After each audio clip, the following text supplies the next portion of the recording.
You were paying your mother rent? $500 for a room. Family drama upends a home. After this fight, you told her to move. I didn't ask her to move. She told me to get out of her house. I take that as me having to move. She also sent me an eviction notice. Now Mom wants her gone for good. I was locked out of my home and I couldn't retrieve the rest of my items. According to you, your daughter assaulted her two young siblings. Judge Judy. You are about to enter the courtroom of Judge Judith Scheindlin. This is Judge Judy.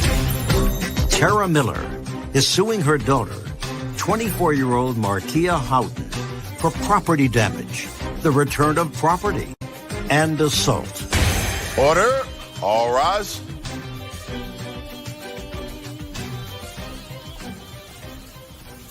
Yeah, it's case number 499 on the calendar in the matter of Miller versus Houghton. Thank you. You're welcome, Judge. Parties have been sworn in. You may be seated.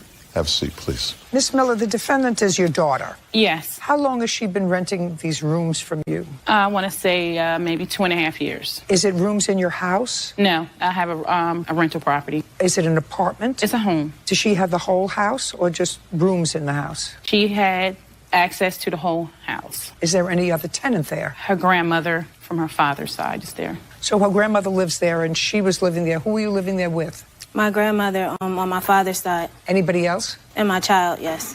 One child? Yes. How old?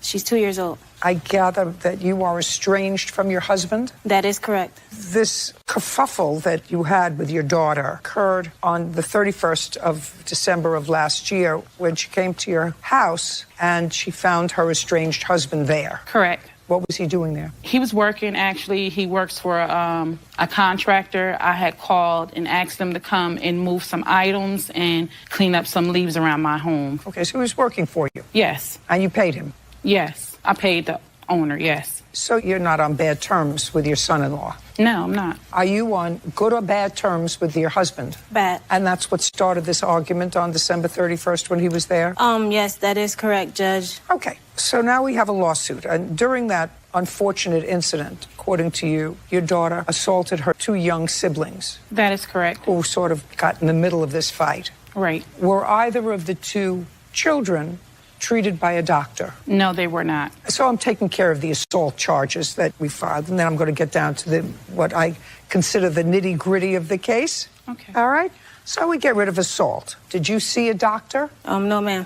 Okay. So I'm going to get rid of your damages for assault. Now we're going to talk about property.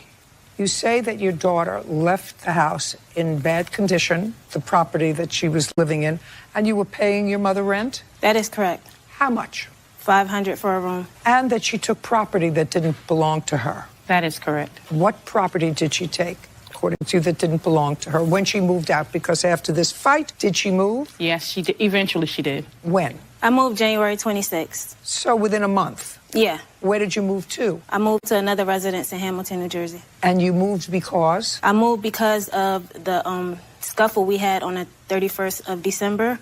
In that scuffle, she told me to get out of her house.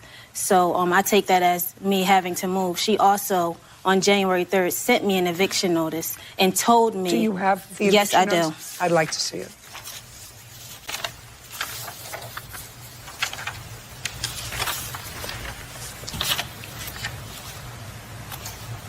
What are you showing me? That is an eviction notice she sent to my email address on January 3rd. Oh. So you left. Exactly. What do you think that she took that belongs to you that she should not have? I furnished the whole house with the exception of the living room set she just bought in December. She took bedroom sets. She took one bedroom set? Two. Did you take the two bedroom sets? I took my bedroom sets that I furnished, which was my bedroom set. I was renting one room, and my grandmother had her own bedroom set that we brought from Virginia. So my daughter never had any furniture. No, I'm talking about your bedroom set. I took my bedroom set that I purchased, yes. Who did you purchase it from and when? I purchased it when I was living with my grandmother. I purchased, it was just a sleepy furniture mattress, and my sister handed me down her furniture set that I moved into Beechwood. So your sister gave you furniture and you purchased a mattress? Exactly. Do you have the bill for that bedroom set? No, I do not, Your Honor. Okay. Let's go to next thing. Next thing that you say she took that didn't belong to her. Your Honor, she came to my home, back to my home, and retrieved some items also, and that was in March, which is not listed in that original complaint because she recently just did this. No. Right. No. Then I'm not listening to it. Okay. Let's just stick what you have here. Okay. All right? The washing machine, she did Just take. a second. Washing machine. Yes. Did you purchase the washing machine? Yes, I did. Did you I purchased the washing machine from Habitat for Humanity in Burlington, New Jersey. Do you have a receipt for it? No. Did you purchase the washing machine? Yes, I did. Do you have a receipt for it? I do not have my receipt with me. Well, you were coming to court today. I understand. All right. What's next that you say she took? Okay, we can stop there and we can go into damages. All right. So now she didn't take anything that didn't belong to her. Okay. And we don't have an assault because we don't have any injuries. Now let's move on to what you say she caused as damage. Okay, I have pictures of the items as far as damage. She damaged my walls and I have Ms. it. Miller. Yes. I want to see before pictures and what you're claiming the damage is. Let's go. Okay. Your Honor, I do not have before pictures of the damages. I have how she left the house when she moved out. I'll take a look at the pictures Okay. of how she left the house.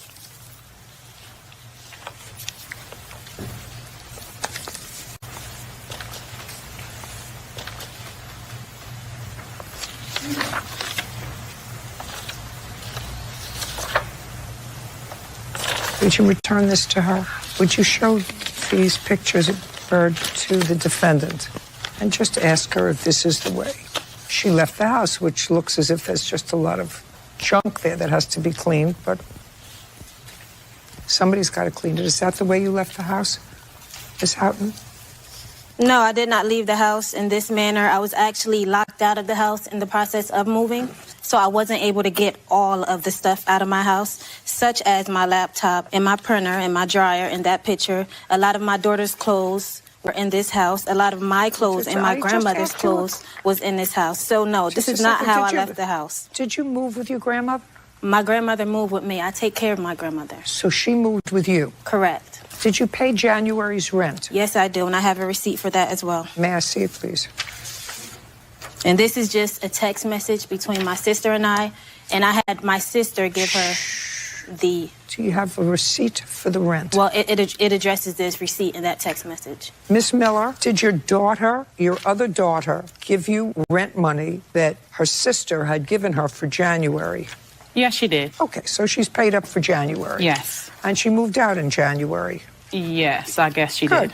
So that takes care of property, assault. Do you have a bill for cleaning up the house? Yes, I do. I'd like to see a bill for I cleaning have a up. bill, and I also have a unpaid PSE&G bill, and I also have payments in which, when she was living there, her electric got cut off. I made payments. That's not in your complaint. Electric wasn't included. Just a second. In the lease. That's not in your complaint. All I want to see is the bill for cleaning up the house. There it is right there, Your Honor.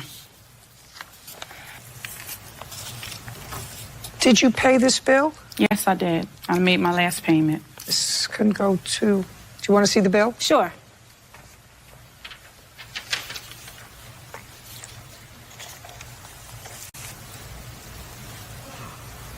I don't understand how there's a bill when I was locked out of my home and I couldn't retrieve the rest of my items, which I am countersuing her for. You changed the locks on January 28th.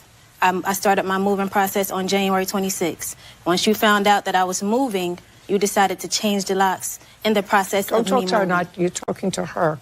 Don't talk to her. Talk to me. So you were paid for January. I paid the entire January. Do you have a bill from the locksmith when you changed the locks? It should be on there. That's when he came there. Everything's on there. That date, that's when everything got done. It was in February. I'm asking you whether you changed the locks in January. That's not what my question was. Okay. Did you change the No, I locks did in not. January? No, I did not. I have a picture of the new locks. May I see them?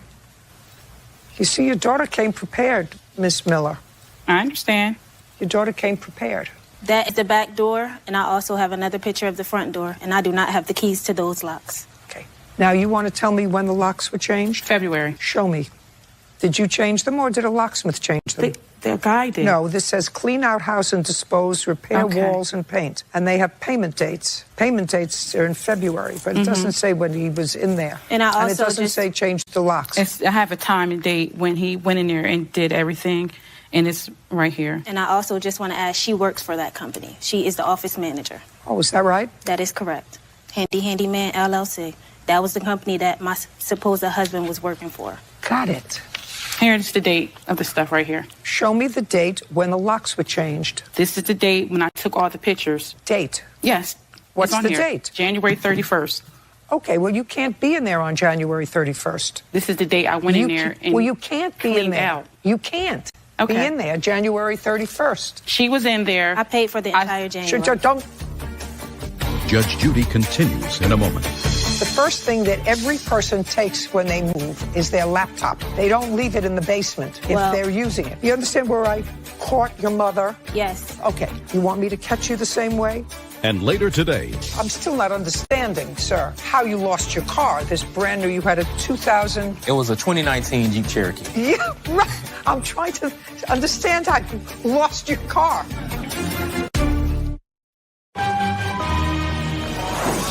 real cases, real people. Judge Judy.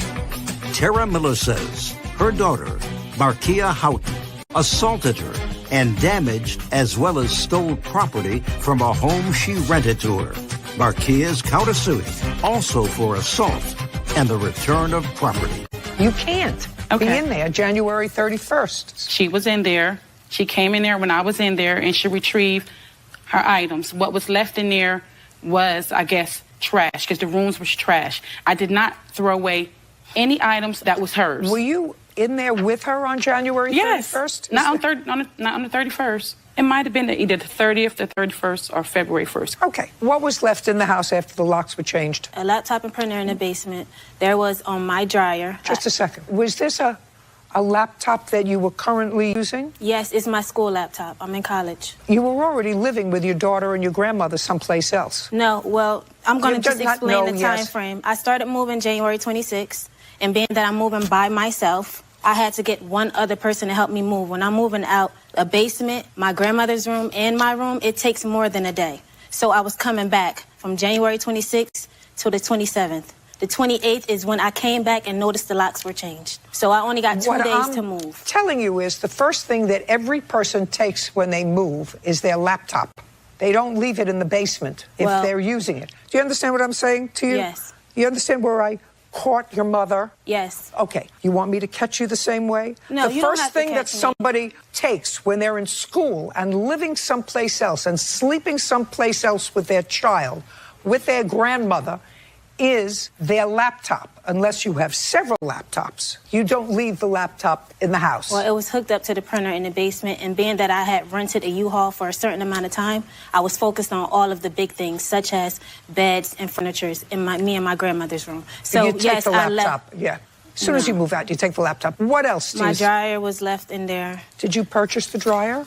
Yes, I From purchased whom? it.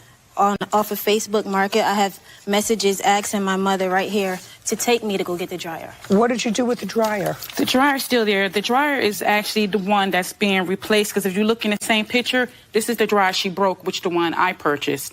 She purchased one that's still in the house. Is that Correct. what you're telling me? The dryer's still in the house. Just a second. Yes, So she's going to that's come correct. and pick it up. What else? Punitive damages and the loss of... Pick up the dryer. That's it. We're done. Your claim is dismissed. On the counterclaim, I'll prepare an order for you to pick up your dryer. Thank you very much. Parties are excused and they step out.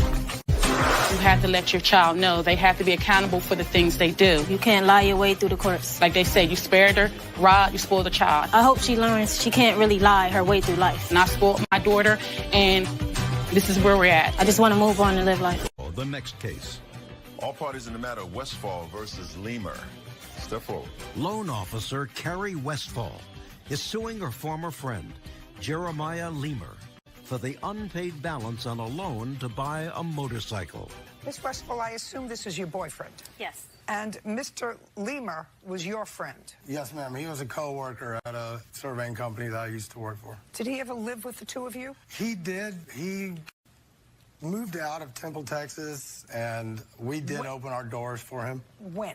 I would believe it was July of 2017. While you worked with him and he was your friend, your girlfriend didn't know him. No, ma'am. She did not. So why did you let her become involved in his financial distress? Because he asked me at first, My credit scores weren't high enough to be able to do this favor for him, and I basically told him he could ask Carrie if she would be willing to do this, and as the time we opened our doors for him. I know, you told me you opened your doors for him. You opened your doors for your friend, but you also opened your girlfriend's checkbook. Yes. And that was pretty ridiculous. Big mistake. That was a very big mistake. Judge Judy continues in a moment. My bank card was on her One Main Financial, and I would just occasionally say, hey, take $100 out, pay the payment, or I'd give her cash, and I never got a receipt. I'm not sure I'm believing the whole thing. Well, that's the truth, Your Honor. I mean, I'm not sure I'm believing both sides of the whole thing.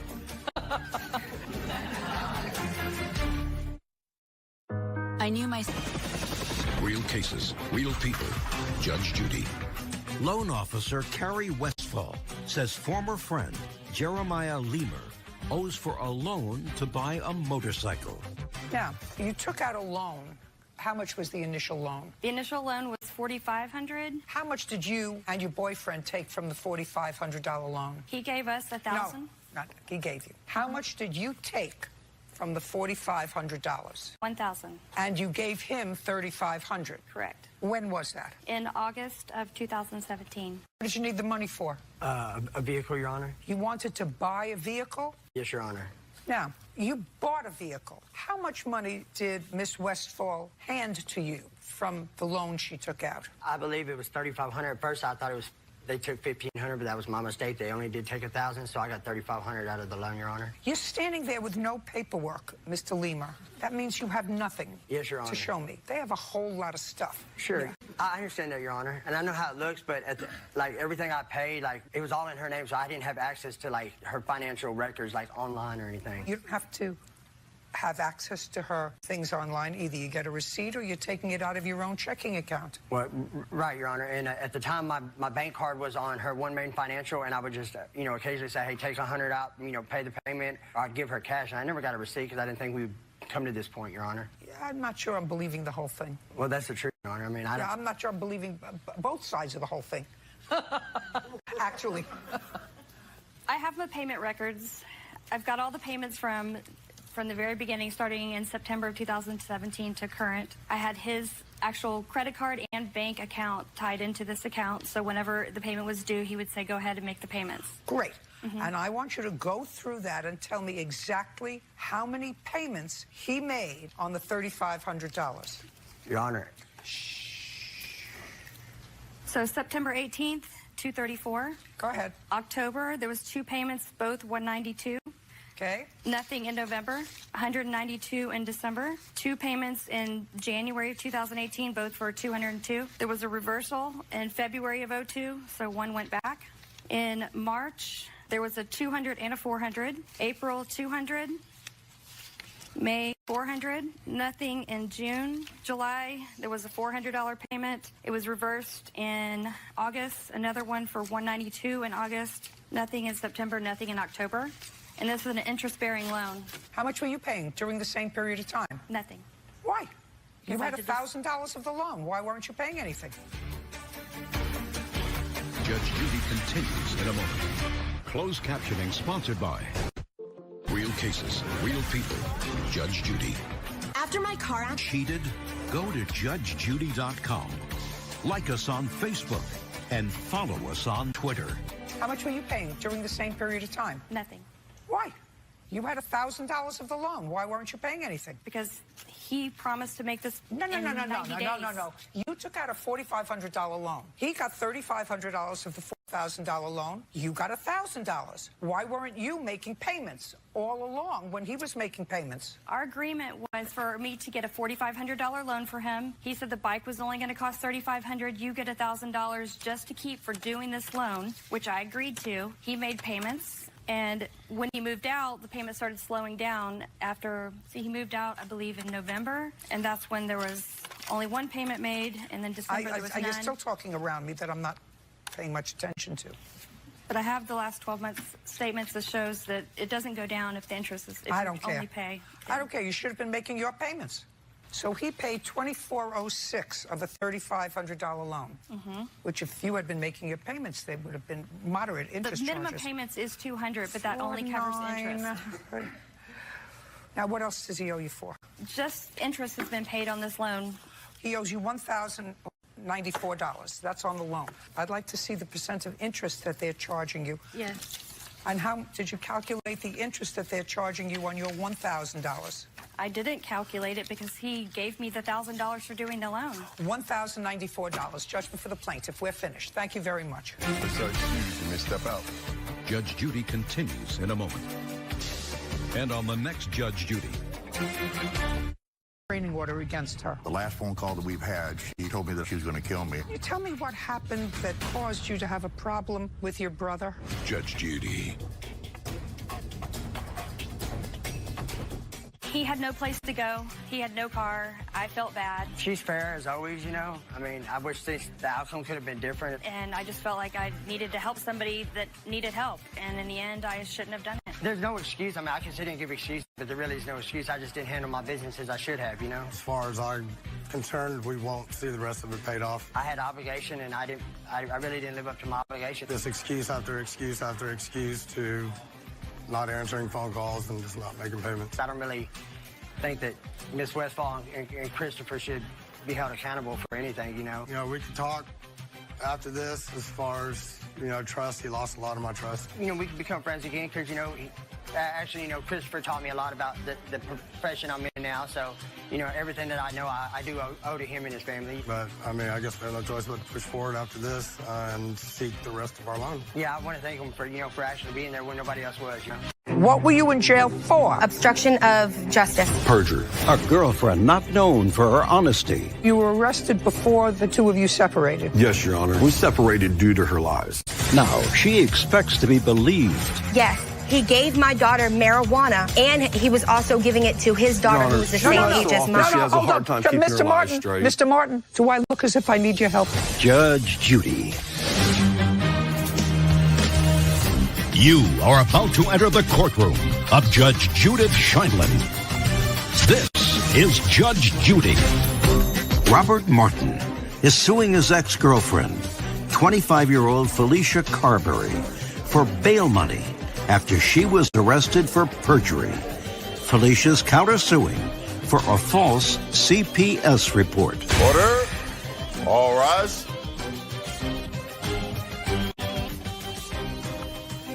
It's case number 581 on calendar in the matter of Martin versus Carberry. Thank you. You're welcome, Judge. Parties have been sworn in. You may be seated. Folks, have a seat. Mr. Martin, this is your former girlfriend. Yes, ma'am. And it is your claim that you bailed her out of jail. Yes, Your Honor. That cost you $700. And the other part of your claim is that she made false reports about you to Child Protective Services. Her counterclaim is that you made reports about her to Child Protective Services. In both instances, those reports were unfounded and did not affect your parenting of your children. So far, am I correct? Yes, Your Honor. I'm just curious. I think it's a great thing for people to be vigilant about other people's children if they are abused or neglected. But I always have a problem when there are reports to Child Protective Services after a bad romance. Something happens and you've sort of weaponized Child Protective Services as a vehicle to get even with somebody because they're very busy people. And if they didn't have nonsense to deal with, then they would have more time to devote to real issues. So I'm going to start with the counterclaim. Did you at any time report Ms. Carberry to Child Protective Services indicating that she was either abusing or neglecting her children? Your Honor, I couldn't agree more with you. I believe it's ridiculous to put somebody's children in the middle of an argument. Did you No, ever? Your Honor, I never did. You never did. What proof do you have, Ms. Carberry, that the plaintiff called Child Protective Services about you? I have the CPS reports, and I'd like to take a look. I want you to show me the report that indicates that Mr. Martin called Child Protective Services. I have 2 cases where he called CPS and they had to do an investigation, proof that they were unsubstantiated, and I also have a... Just a second. Just want to see. He said he never called, so I want to see that he called.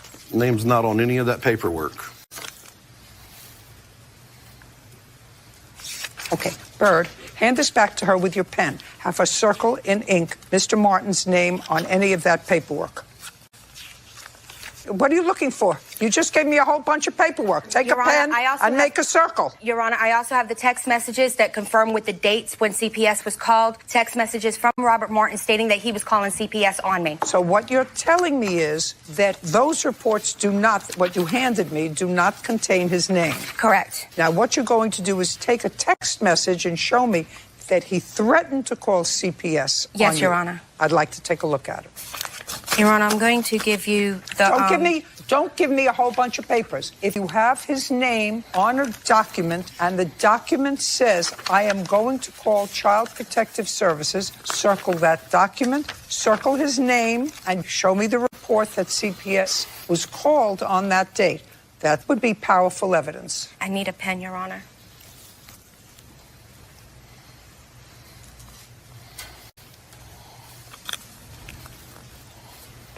I don't have it in text messages because I printed the wrong one, but I have it in a police report that he stated to call CPS. What you said to me a moment ago was, those are all the dates that CPS was called, and I have text messages to show correlation between when he threatened to call CPS and CPS was called. Your Honor, the just a second. CPS worker did not sign the date on this one. Listen to me. This is what this says. If this is the only thing you have, he says, on August 17th, 2018, I was flagged down by Martin at his residence. That would be you.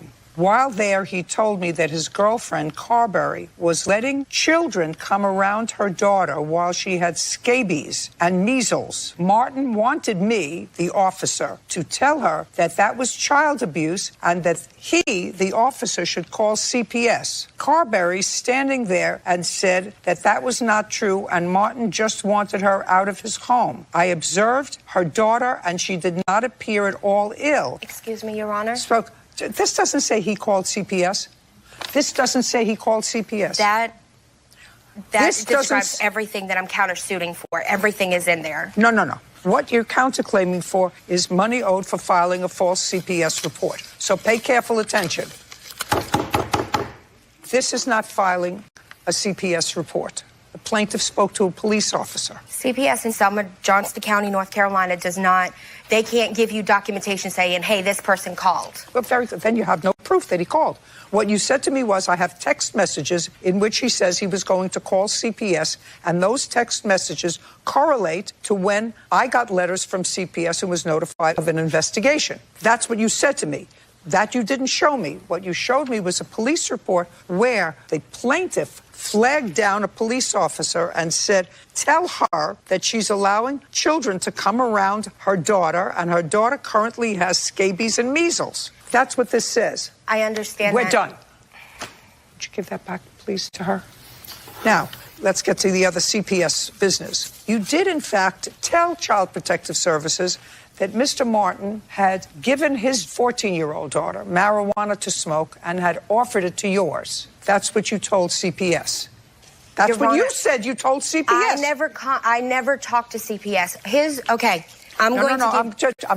Don't speak. Your sworn answer. I was also contacted by CPS because they were already investigating Robert. I confirmed that he had given his 14-year-old daughter marijuana and that he had offered it to my daughter as well. I only told the truth. That's what you wrote. It was either true or untrue when you wrote it. I was not contacted by CPS. I had contact with the sergeant of Selma PD. I'm just telling you what you wrote and swore to. I was contacted by CPS because they were already investigating him, and I confirmed that he had given his daughter. There's nothing wrong with that if it's true. It wasn't to CPS. I did confirm to the officer, the sergeant, that, yes, he gave my daughter marijuana, and he was also giving it to his daughter, who was a No, hold on. Mr. Martin, you don't have to say anything. First of all, you either lied when you wrote this, you lied 2 minutes ago, you lied who you said it to, because this does not say he gave your daughter anything. You say in here he offered my daughter marijuana. Your Honor, I was incarcerated at the time. Just a second. Did he bail you out of jail? Yes, but I didn't ask him to. Just a second. Did he bail you out of jail? Yes, That's Your a Honor. yes or a no. What were you in jail for? Obstruction of justice. Perjury. No. Shh. Don't help me. Do I look as if I need your help? No, ma'am, I believe you're plenty capable of this. I'm sorry, Your Honor. I want to see what you were arrested for. May I see it, please? Here are, Your Honor.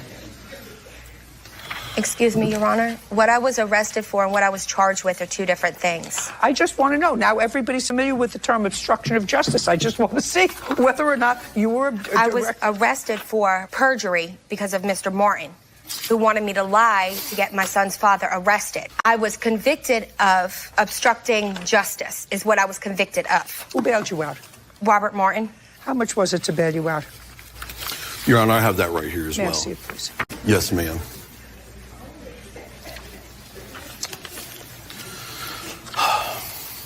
How many times did Craig appear for you? Once that I know of. He appeared in 2 different settings, Your Honor. I don't know that. When were you no longer together? What month and year? Your Honor.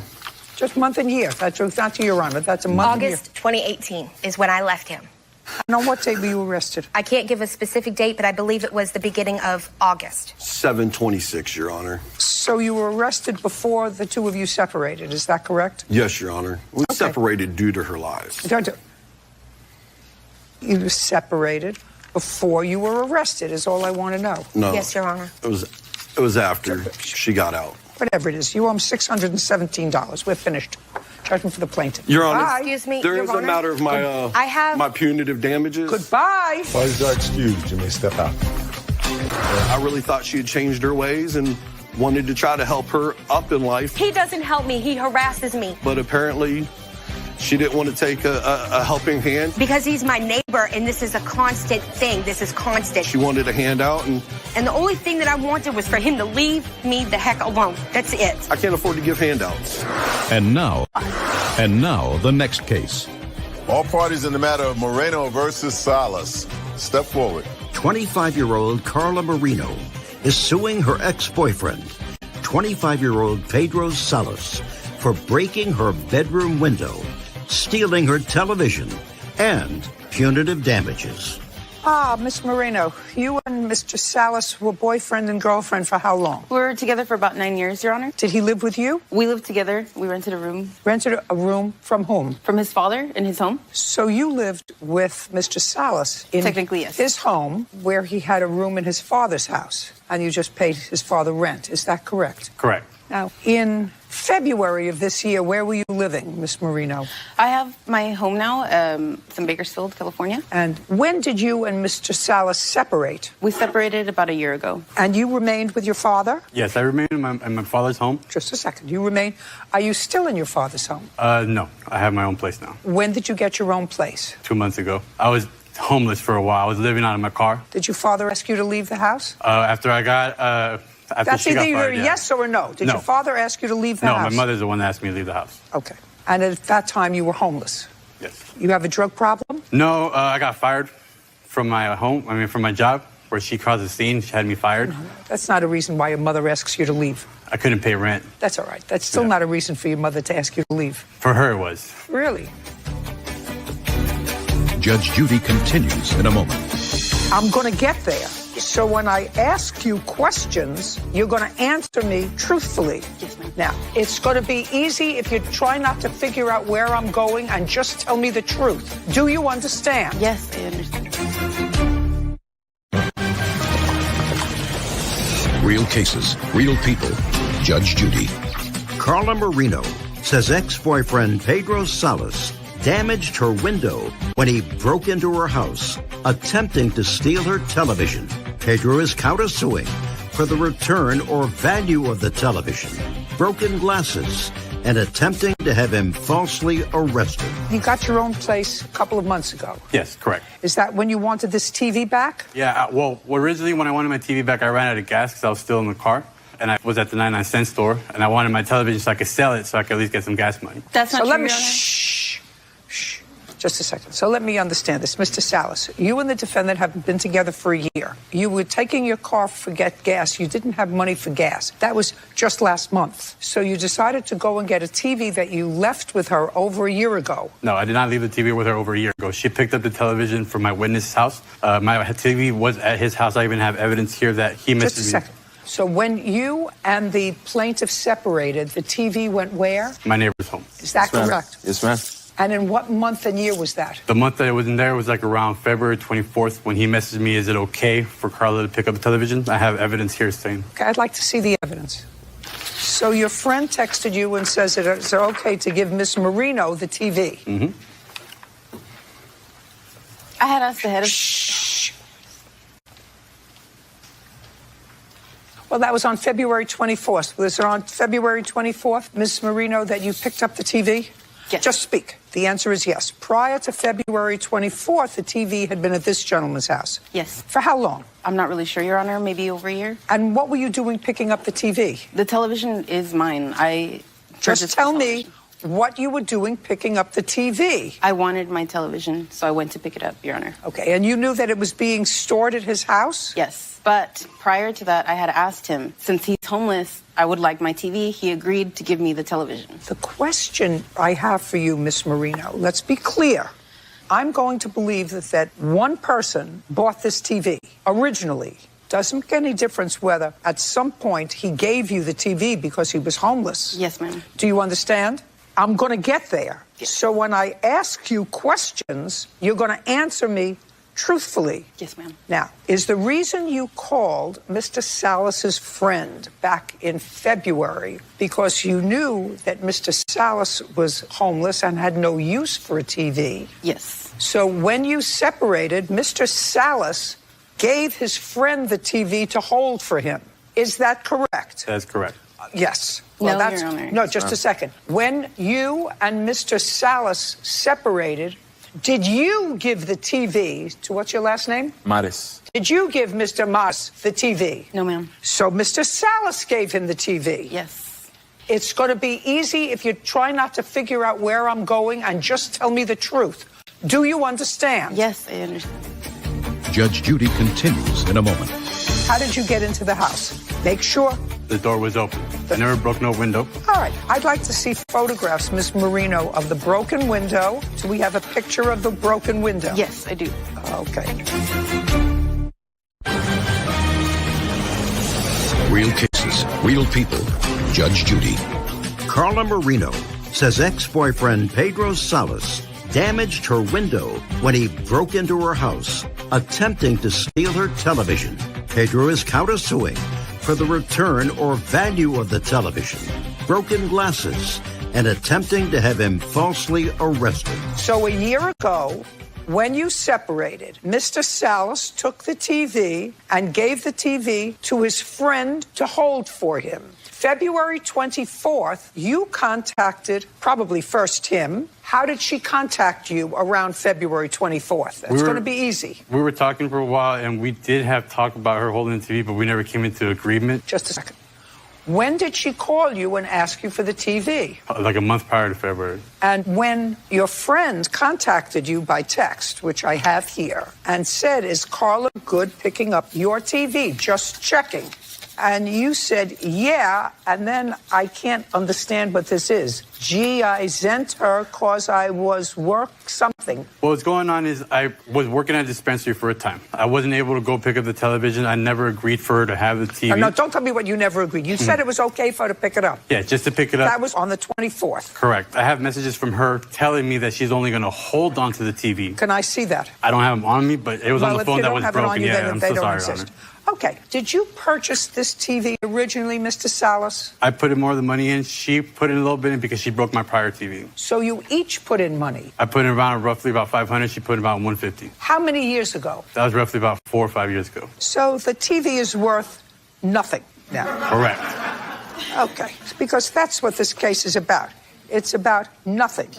Your money owed for damaging a bedroom window. Yes. And stealing a TV. Well, he can't steal what's at least half his. So that's out. Punitive damage for breaking and entering in possession. That's also done. Let's see about the window. When you went to pick up the TV because you ran out of gas, Mr. Salas, how did you get into the house? Make sure. The door was open. I never broke no window. I didn't go through anything. Okay. So the front door was open? Yes. All right. I'd like to see photographs, Ms. Marino, of the broken window. Yes, ma'am. As well as the bill to fix it and your check to fix the window. Yes, ma'am. Great. I have the estimate, the pictures. Hold on a second. There's a paper missing, but that's the majority of what you're asking for. No. First, do we have a picture of the broken window? Yes, I do. Okay, I don't see a picture of the broken window.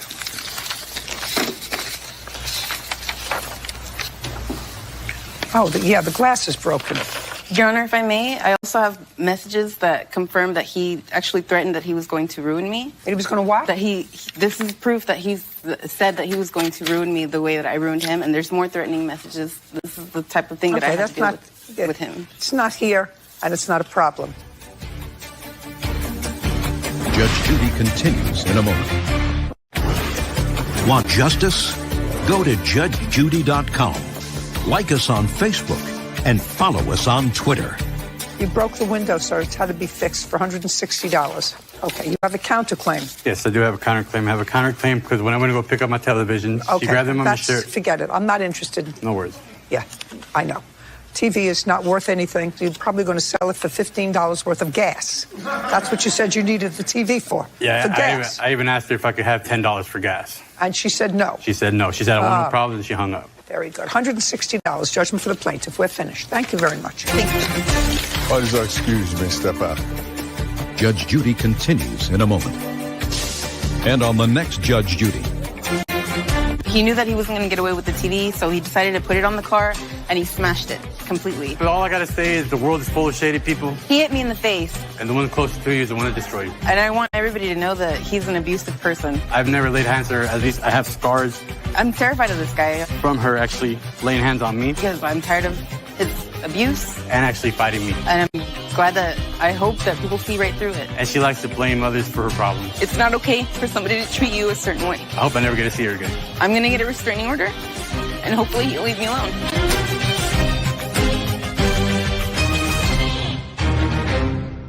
You weren't engaged to be married to the defendant. No. Her live-in boyfriend says there was no commitment. Mr. Shockey gave you a ring. It was a diamond ring. I guess he was trying to win me over. I'm not sure. He says he just let you wear it.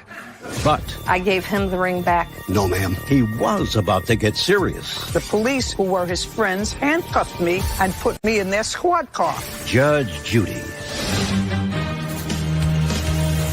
You are about to enter the courtroom of Judge Judith Scheindlin.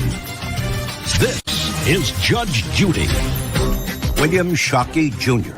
is suing his ex-girlfriend, Heather Luna, for stealing his belongings. Order. All rise. This is case number 19 on the calendar in the matter of Shockey versus Luna. Thank you very much. You're welcome. Parties have been sworn in. You may be seated. Have a seat, please. Mr. Shockey, you and the defendant were living together. She moved into your house. Is that correct? Yes, ma'am. When did you move into Mr. Shockey's house, Miss Luna? Towards the end of January of this year. And then there was an incident, an argument that the police were called. Who did you move into his house with? I moved in, it was me and my daughter and Bill. Is this your daughter? No, this is my niece. How old is your daughter? My daughter is 17. And you stayed there until when? I moved out March 16th, I believe. So you were there for no more than 6 weeks? Yes. While you were there, Mr. Shockey gave you a ring. Yes. That's according to you. He says he just let you wear it. What kind of ring was it? It was a diamond ring. It was just to, I guess he was trying to win me over. I'm not sure. Well, he wasn't trying to get you older. He told you that he had bought it for somebody else. Yes. Look at me. Yes. He told you he had bought it for somebody else. Yes. And he didn't give it to the other person. True. Do you have a picture of the ring? I do not. Where is the ring? I gave it back to him. When? I think it was February 21st when I moved back in. Now, you had the argument in January or February? February. February what? I think it might have been the 16th, the argument. So you had the argument the 16th. Now, he says that you finally left. You sort of sneaked out of the house after you moved back in on February 21st. Things didn't work out. He went to a doctor's appointment, which was on the 21st or the 22nd? 21st. 21st. So you moved in on the 21st. You moved out on the 21st. And when you moved out, you took some property that belonged to him. One of the things you took was the ring. You took your jewelry box. Well, she's entitled to take her jewelry box, isn't she, Mr. Stockey? Yes, ma'am. And so he says you took the ring and you took a Fire Stick. What is that? Fire Stick is a programmable device that you put on your TV to watch movies, listen to music. Did you take that? No, I wouldn't even know how to work that. I wouldn't know how to work it either. Yeah. Maybe your daughter used it. No, she really wasn't there that much. She worked and went to school. She slept there. Yes. Then she lives there. Now, when you moved back February 21st, did your daughter move back too? No. So you moved in and you moved out? Yes. On the same day, on February 21st? Or you just stayed over on the 20th and moved out on the 21st? No. The day that he called the police is the day that I left for a couple days. That Because was of the on abuse. what date? I think it was February 16th, the day that the police were called. Okay. You moved in January. 2 weeks later, the police are called. They were going to arrest you, according to what I read. Yes. And at that time, you returned some money that you had taken. Yes. You had taken money from Mr. Shockey's where? In his jeans, in the drawer. The reason why I took it, ma'am, was he had my whole jewelry box with all of my rings and necklace. You took money from his jeans pocket. Yes. And he had taken your jewelry box, and he said, I'm taking this jewelry box, according to what I read. Yes. I'm holding this as collateral until you give me back my ring. Yes. And the keys. I don't think he ever said anything about the keys. Just the ring? Yes. So did he give you back the ring? I got my jewelry box back when I moved back in February 21st. And he got his money back on the 16th? Yes. When you moved back on the 21st, it would be a fair statement that you moved back just for one day. Yes. And when you moved back for that one day, you took back your jewelry box. Yes. Which he had. Yes. Which he was holding because he wanted his ring back. Yes. So you took the jewelry box, and where's the ring? I gave him the ring back. No, ma'am. He wouldn't have gave me When? my jewelry box back if I wouldn't have gave him his ring. Well, that I don't believe, Miss Luna, because that's not what you say in your statement. What you say in your answer, what you wrote was that you waited for him to go to a doctor's appointment and you snuck out and took your jewelry box. That's what you say in your answer. No, when I moved out, I did take my jewelry box back, but he gave that to me prior, before then. When prior? He gave me the jewelry Between the box. 16th and the 21st? Okay, but this is February and March. It's a whole month. Your Honor, that incident actually took place on March 21st, and the police were called on the 22nd. Of March? Of March. No. Oh, I'm sorry. Yes, on March. March 22nd, I had a doctor's appointment. On the 21st, she came to the house. I let her stay the night. She gave me back my ring. I thought I can trust her in the house. I go to the doctor. I come home. She's gone. The ring's gone. Her ring box is gone. My fire stick's gone, and a few pieces of my clothing. I don't care about your clothing. But the police were called in February, ma'am. How many times were the police called? Once. Ma'am, I have two police reports here, one from the 22nd and one from February 23rd. Can I see them? Yes, ma'am. This is the first police report. He may have called the police the day I moved out.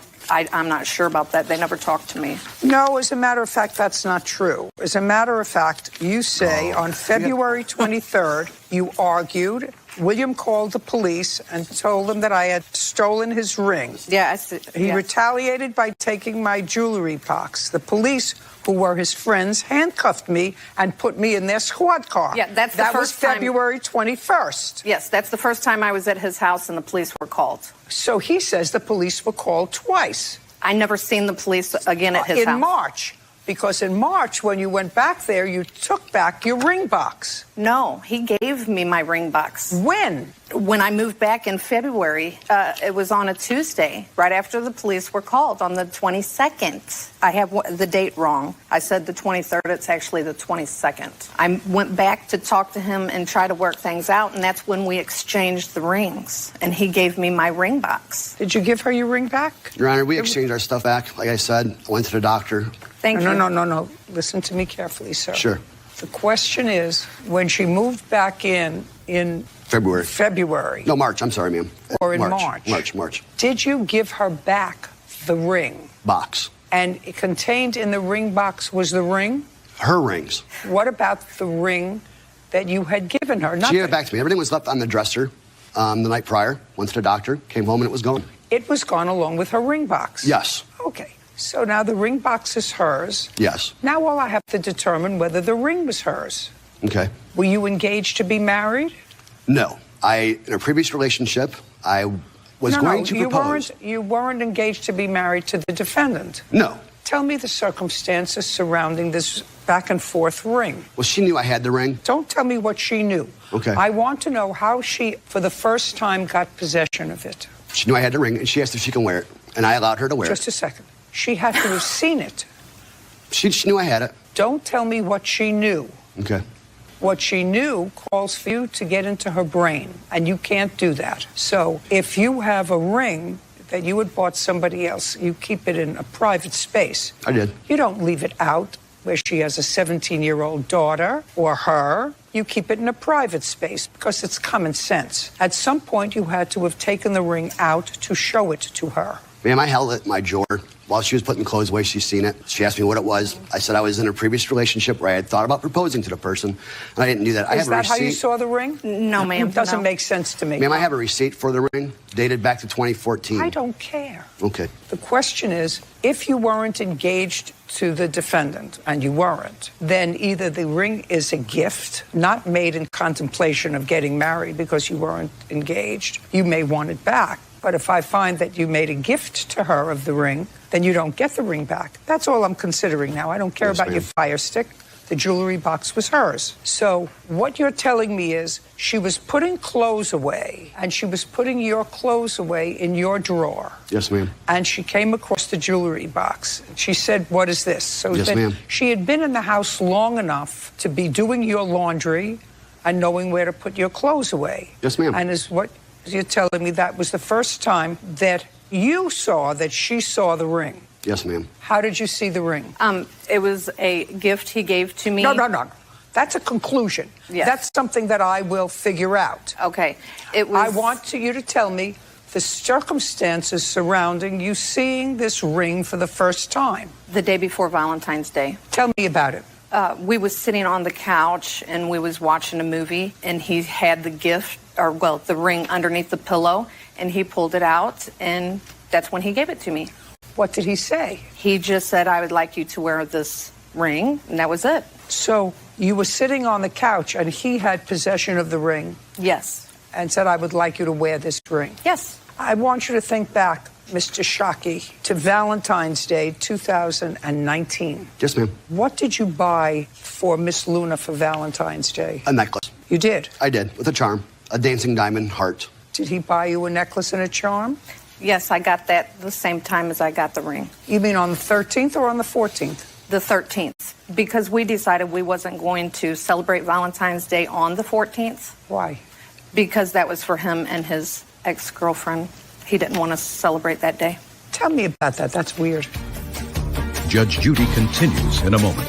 I'm not interested in an appraisal where they triple the value of the piece of jewelry. Actually, this place gives a huge discount. And I bought jewelry there that they give me. Yabbity, yabbity, yabbity, yabbity, yabbity, yabbity, yabbity. And later today. Did you borrow any other money from your father? No. You said that you paid it back. So why would you pay back money if you hadn't borrowed anything from him? You say in your answer, whatever earlier loan there was, I paid in full. So what was the earlier loan? Real cases, real people. Judge Judy. William Shockey Jr. says ex-girlfriend Heather Luna stole belongings from him, including a ring. Okay, tell me about that. That's weird. They had gotten engaged, him and his ex-girlfriend, on Valentine's Day prior to me dating him. So we just decided we wasn't going to celebrate that day. We decided to celebrate the day before. Honor, completely untrue. Completely untrue. Just a second. What did the defendant get you for Valentine's Day? A bottle of cologne. When did she give it to you? We were going to celebrate. I'm sorry. 3 days after Valentine's Day, after the 14th, so around the 17th. Incorrect. Can I see the receipt for the ring, please? Yes, ma'am.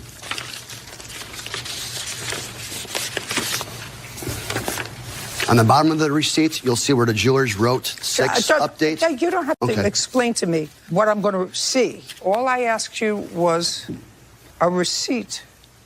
Listen, I bought enough jewelry. I'm not interested in an appraisal. I don't have a receipt. I don't have that with me, ma'am. Then I can't help you. You have an appraisal from the jeweler. You might as well call them. You know, you were coming to court today. One of the things you were suing for was the value of the ring, which you don't have. You're giving me an appraisal. I bought a lot of jewelry. I understand.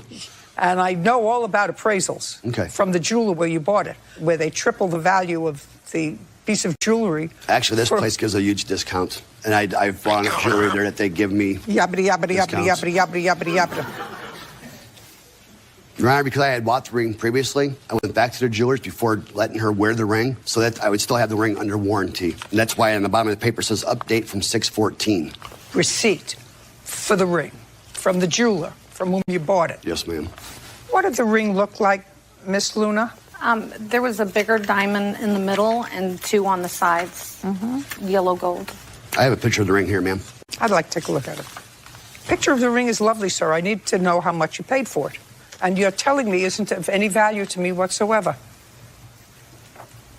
Judgment for the plaintiff in the amount of $250. It's a nominal payment. If you'd had a receipt from a jeweler indicating how much you paid for this ring, I would have given it to you. Ma'am, can I bring the receipt back? No.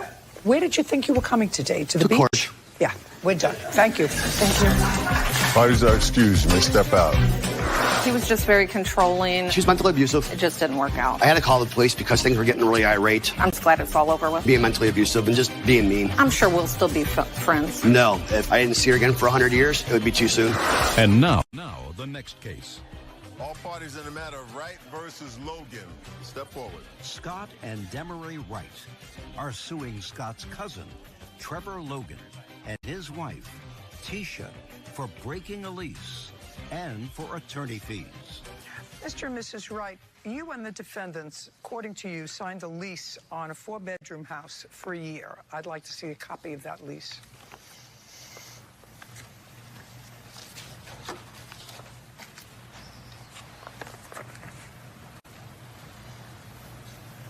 Would you show me where Mr. and Mrs. Logan signed this lease? It's on the second page on the bottom. If you look right below the landlord's name, that's where they signed it. This just says that they'll abide by the rules. They're not signatories to the lease agreement. They are. That's right there at the bottom where they signed the lease. They read over it and they signed the bottom. Well, you may say that, and I'm telling you, it says the undersigned accepts the agreement, has read and does hereby agree to abide by house rules. They signed it, but the lease is only made out in yours and your husband's name. Yes, we were the main leasers. They had nothing like credit or anything to be on the lease or anything. What I'm telling you is they are not signatories to this contract. This lease was made between you and the landlord. No, all 4 of us were present. Okay. I'm telling you, this lease was in your name and your husband's name, maybe because of their credit. And they signed a bottom, if they did, in fact, sign this over here or print it. It's like the exact... Did you print your name here? Down at the bottom, basically, for in case there was a fire or something. No, don't tell me in case. That's reading outside the document. That doesn't mean that you didn't have an agreement with them. You might have had an agreement with them, but they're not signatories as you are to the lease. Who prepared this lease anyway? The landlord did. Not a very good one. Okay, you moved in, they moved out. They didn't give you... Well, actually, we moved all in together. I said you moved in, then they moved out, and that's why you're here. You're here because you want the remainder of the lease from them. Yes, and the other amount that was done. And what? And what we paid more than they did through the 6 months that we all lived there. That's not happening. When did you move out and why? We moved out, I believe, at the end of September. When did you move in? End of September. We moved out in March. When did you move in? We moved in on the 27th. Of what? Of September. When did they move out? Trevor and Tisha, when did they move out? When did they move out? They moved out on the 5th of March. So they were there October, November, December, January, February. They were there for 5 months. Is not an answer. Yes, ma'am. 5 months. Why did you move out after 5 months? Judge Judy continues in a moment. Closed captioning sponsored by... Do you... Real cases, real people. Judge Judy. Justice? Go to judgejudy.com. Like us on Facebook and follow us on Twitter. Why did you move out after 5 months? Because I basically felt like we were walking on eggshells. You didn't like the arrangement. The orders, basically. You didn't like the orders. Okay. How much was the rent? $625. And how much were you paying? $500. And you were paying $125? Plus all utilities and all the other things to equal out the amount of what they were paying. That's a ridiculous way of doing business, actually. So you were paying $500, and there was 6 months left to go on the lease. Yes, ma'am. And I have proof. the landlord saying... I don't care about proof from the landlord. Your agreement was with them that you were going to split these expenses the way you did. Plan on splitting the expenses. Has nothing to do with the landlord. It's between the two of you. Now, when you were moving out, what efforts did you make to find a new tenant? My question to you is, what efforts did you make? This is a 4-bedroom house. What effort did you make to find a new tenant? If the answer is none, say none. None. None. And after they moved out, what efforts did you make to find a new tenant for two of the The landlord bedrooms? asked us if we wanted Don't tell me what the landlord said. We did not want another tenant, so we didn't make an effort. To find another No. tenant? No. Okay. So neither one of you made an effort. Their share of the rent over the 6-month period would have been $3,000. So I'm going to rule that each one of you is responsible for half of that, because you have an obligation to mitigate your damages and you have an obligation to find a substitute tenant if you're not happy with the situation. Are we both clear on that? $1,500. Now, what else do you think? Household, that's attorney's fees. What attorney's fees? In order to take them to court, I paid an attorney to set up the paperwork and everything else to give to Tisha and Trevor Logan. Oh, well, you read and write English. You could have done that yourself to take them to small claims court. Yes, $1,500. Tisha had threatened me to take me to court because on the night that they moved out, they told me they were moving out on the 12th, which was 7 days later. Okay. And she said, I'm going to take you to court if you don't give us our stuff. $1,500. Now, you have a counterclaim, and your counterclaim is for what nonsense? Money owed for unreturned security deposit. They're not giving you the security deposit back. You actually broke your agreement with them. So your counterclaim's dismissed, and there's a judgment for the plaintiff in the amount of $1,500. We're finished. Thank you very much. Step out. Judge Judy continues in a moment. And on the next Judge Judy. An accident makes waves at a marina. Would you tell me if you hit their boat? I would. I have no reason to lie here. What you do? Actually. Next Judge Judy. I have a landlord proof that I had saying we were moving out, and the landlord saying that we was okay to move out. I mean, I love my cousin, but he's got a bad history, and he's bound to not get out of it. His wife wanted to be in control. He always felt that way. I mean, but if you're paying more and everything else... That I take my boots off when I came home from work so I didn't get yelled at for being too loud. A boss wouldn't let you just go, oh, yeah, you know, I'm paying you to work and you not work. That's exactly what he did. Just be quiet. Kids are sleeping. We're trying to sleep. This was the last and final time, and it was on my choice and my behalf. They were quiet. They stuck to themselves. We tried to do family events. We tried to include them in things, and they were just very sold to themselves. Like they didn't even want to be there. Never doing it again. I have decided I love him, but if he can't try and make better, there ain't no place for you in my whole household. And now, the next case. All parties in the matter of Bussell versus Cunningham. Step forward. Apartment manager Lawrence Bussell is suing his neighbor, Jeff Cunningham, for causing him to be terminated. Mr. Bussell, I'm going to outline the case that I've been presented with today, both your claim and your countersuit, and then I'm going to discuss some legal issues with you. I see that those two chairs are empty over there. Does that mean you have no witnesses here today, sir? Yes, ma'am. And you have no witnesses? No. Perfect. All right, so this is your complaint. You and Mr. Cunningham are still co-residents of the same apartment complex. Is that correct? Yes, ma'am. And you've been there for well over a decade, and Mr. Cunningham has been there a long time, too. In addition to living in this complex, you also were the manager of the complex. Yes, ma'am.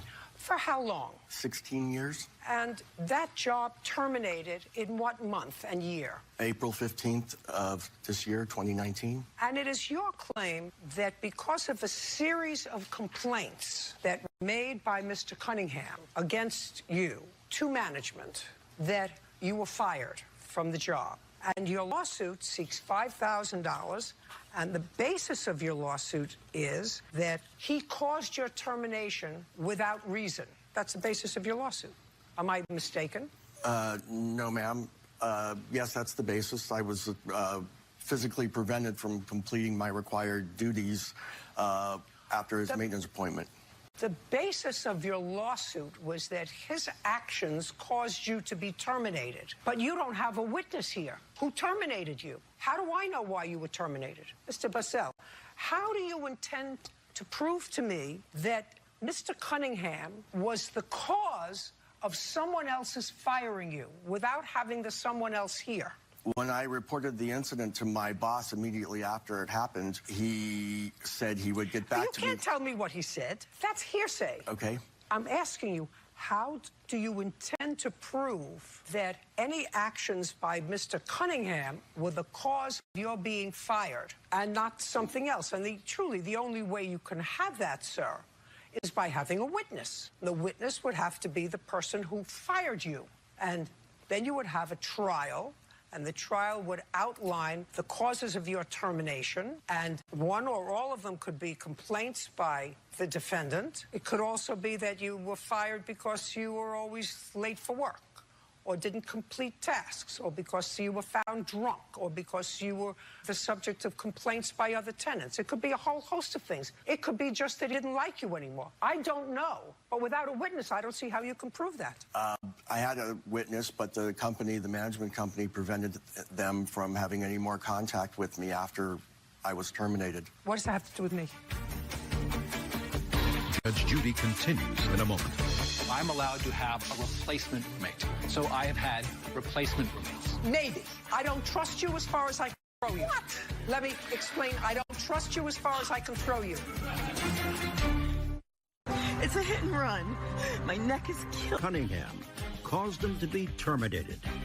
Jeff is countersuing for assault, trespassing, and harassment. Now, what do you expect me to do about it if you have no witness? Okay, well, he prevented me from completing my duties of required by me by the management company. That is not covered by any statute I am aware of or anything in common law. You have to be able to prove a case. Just because you have a gripe, you don't have a case. Did you try suing your management company for wrongful termination? I am in the present following up with that. I have an attorney that's separate from this, but... No, it's not separate from this. That's it. That's it. You may have an action for wrongful termination. And maybe if you have an action in court for wrongful termination, your attorney will subpoena him and will subpoena the management company, and they will have witnesses. But here you have nobody. And you can't prove your case. Do you understand? Yes, ma'am. Perfect. Now, let's get to your counterclaim. Your counterclaim is for harassment. Yes. You have an apartment? Yes, ma'am. How big? 1,300 square feet, 1,200 square feet, something like that. How many bedrooms? 3 bedrooms. What's your rent? 1,400 right now. What do you do for a living? I program computers and I write. You program computers for whom? I do it for myself, for self-employed. Did you file tax returns April 15th? This year? This year. Let's try this year, then we'll go to last year. Let's try this year. Not this year. Not this year. What about last year? Nope, not last year. Well, you have $1,400 a month rent. How do you manage that, Mr. Cunningham? I have investments that I... Where? Tell me who your investment broker is. This one is Vanguard. No-load index mutual funds. Best way to go. Don't tell me how to invest money, sir. I'm an expert in how to invest money. Okay. Right, and I have a paying job, and I did file tax returns last year and the year before. Do you understand? How many times did you rent out rooms in your apartment? I was married for a long time. How many times did you rent out rooms in your maybe apartment? 3, 4 times. Are you allowed to do that? Zero. No. The answer is no. No, that's not correct. I'm allowed. I was moved in that apartment with my wife, and so we're allowed to have 2 residents. So I'm allowed to have a replacement roommate. So I have had replacement roommates. Maybe. I don't trust you as far as I can throw you. What? Let me explain. I don't trust you as far as I can throw you. Okay. And I assume all of your gripes against the plaintiff, who you are suing for harassment, will come out during the course of his lawsuit that involves wrongful termination. Well, can I explain the harassment? No. No? No. Judge Judy continues in a moment. Closed captioning sponsored by... Do you have concerns about mild memory loss related to aging? How you pay $1,400 a month rent in a 3-bedroom apartment and no source of income sufficient so that you file tax returns last year or the year before. You tell that to me. Well, you want to know how to do it? Yes. Just a second. I want you to show me. You want to go get me your trust from Vanguard? Go if that No, I've had throws off. to. Sometimes you have to cash in retirement funds. So I've Show cashed me in where you did. I'd like you to show me where you did that. I'll give you plenty of time. How much time do you need? An hour? No, probably more than that. I don't know where it's. I mean, I have to go online and stuff. So. Well, you go online. When you come on from offline, you come back and refile your harassment case. Your case is dismissed, sir, because you can't prove it without having the landlord here. So I should be able to at least explain what happened. Parties are excused. You may step out. Judge Judy continues in a moment. And on the next Judge Judy. You weren't even there for her. If you would let me explain, this is something you need to hear. The person that took care of your mother when she was sick was Mr. Fleming. You getting where I'm going? Next Judge Judy. The defendant was the cause of my termination as building manager. He's not a balanced person. Probably shouldn't be managing buildings if you're not a balanced person. When I tried to go around him, then he was physically shoving me back out into the hallway. I didn't put my hands on him. He came into my apartment and pushed me 3 times. One day at a time. I would love him to move. Everybody would love him to move. The whole building would love him to move. The first venture into a business? Yes, Your Honor. There's no question you didn't pay rent for periods of time. Otherwise, you wouldn't be sitting here. Now, time for some fancy footwork. I want to see that you paid her. I paid her in cash. Then you have to show me. I have asked her for accountability multiple times, and she has yet to give it to me. That's a yabba dabba dabba dabba dabba. Judge Judy. You are about to enter the courtroom of Judge Judith Scheindlin. This is Judge Judy. Belinda Humbert is suing her former commercial sublessee, Brittany Graham, for unpaid rent, a lock-changing fee, and a cleaning fee. Order. All rise. It's case number 544 on the calendar in the matter of Humbert versus Graham. Thank you. You're welcome, Judge. Parties have been sworn in. You may be seated. Ms. Humbert, you own a commercial space or do you rent this space? We rent the commercial space. You rent. And it's large enough so that you have subtenants. Yes. And you rented part of that space to the defendant who was starting a dance business, teaching Correct. children dance or adults? Both. How large is the space that you rented to her? I'm not quite sure of the size. It's like a warehouse behind our office space. Is it as large as this room? It's probably a little bit larger. Okay. So it's a pretty substantial space. Yes. Now, you rented it to her, and there came a time when she left, and you claim she left owing you rent and the place a mess requiring cleaning. Correct. What month did you move in, Miss Graham? September 2017. And what month did you move out? December 2018. Did you move out the beginning, middle, or end of December? The middle of December. Did you pay rent in December? Yes. Did you pay rent in November? Yes. Did you pay rent in October? Yes. Is that correct? No, ma'am. How much was your rent? $1,000 a month. May I see your checks? I don't have checks, but I have the lease.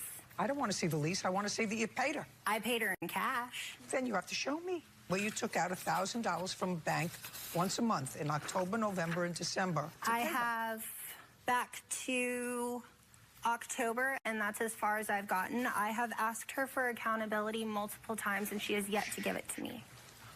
That's a yabba dabba dabba dabba dabba. I asked you for proof that you paid November and December's rent. I have asked her for that, Judge, and I have not gotten it. I'm asking you. You.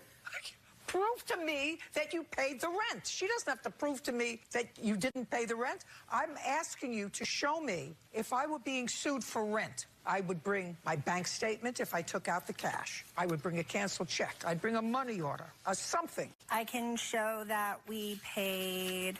What months didn't she pay? Well, she paid a little bit throughout the whole year, and her rent was $1,250. My rent was $1,000. I have May it I on see the lease? Yes. Same lease? Yes. Thank you, Bert. Mm-hmm. 1,000. That's what it says here. When they contacted us about renting the space, they had to get the money together, and a couple weeks later, I know. That's what the lease says. It does. $1,000 a month. But they paid $1,250 almost 9 months. Well, if they paid $1,250 for 9 months, they overpaid. $250 a month times 9. Okay. They agreed to pay the $1,250 because when they showed up, they did not have their deposit. So in July through August, she hadn't paid anything, and I met with her and her mother, and we agreed to start a new lease in September when it started again. And well, I then let me see that. Then let me see that lease. This starts September 17. They never signed the lease. So I relieved her of the back rent that she had not paid. What months didn't you pay rent? I paid rent. What months didn't you pay? There's no question you didn't pay rent for periods of time. Otherwise, you wouldn't be sitting here because you'd still be in business.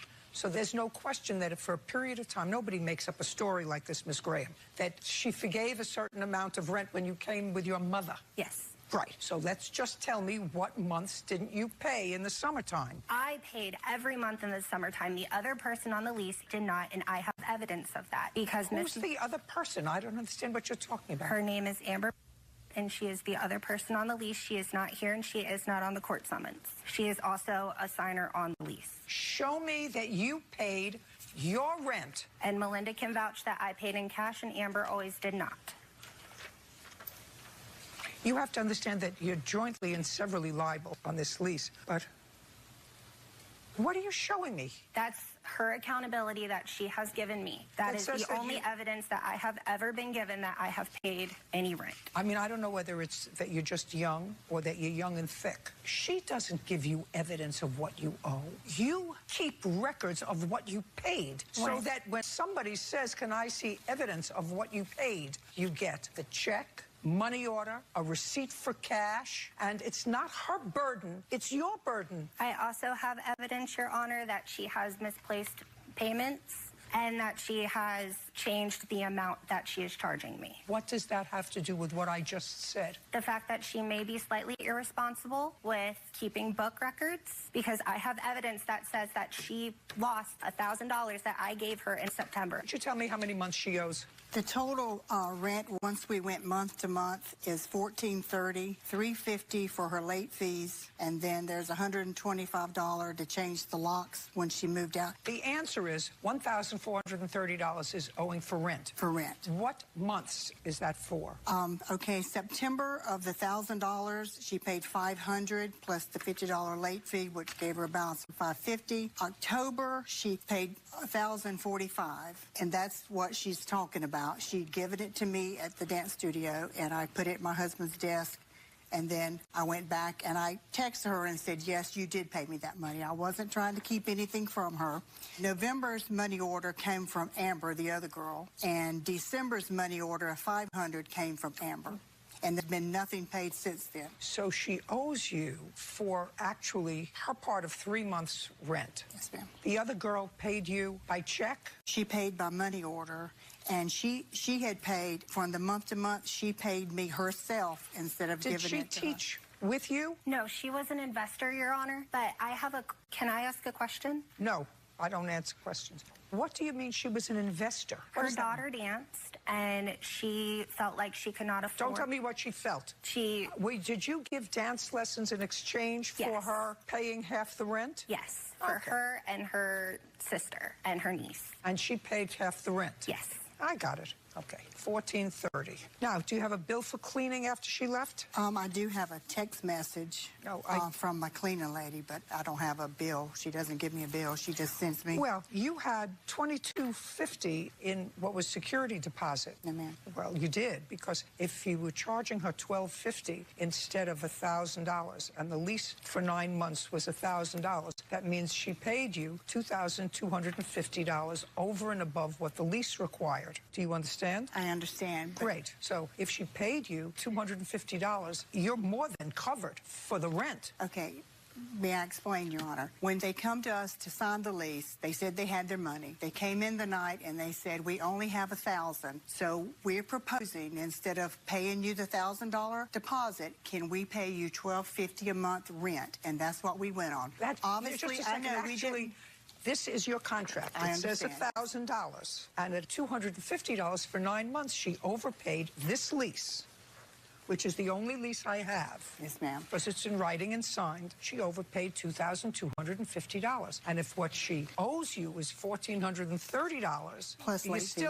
You're still ahead of the game. I have text message, Your Honor, where her and Amber both discussed in text message that they knew that, and for the $1,250 that they paid was the verbal agreement, and that only came up. I'm telling you, I understand. contractually, you cannot have a modification of a written contract unless it is modified in the same form as the written contract. Yes, ma'am. That's called parole evidence. You cannot introduce evidence. So you're ahead of the game. Okay, so what I'm suing for, Your Honor, is from September 15th, the month that she was to pay $1,000 a month until she gave notice in December that she would be out on January the 14th. What difference does it make? You told me that the rent she owed was $1,430. And that's what you told me. You already have of hers $2,250. The difference in that is $820 in her favor. Yes, that's what the ma'am. lease says. I understand the lease. Okay, so what are we doing here? Well, when we met together with her mother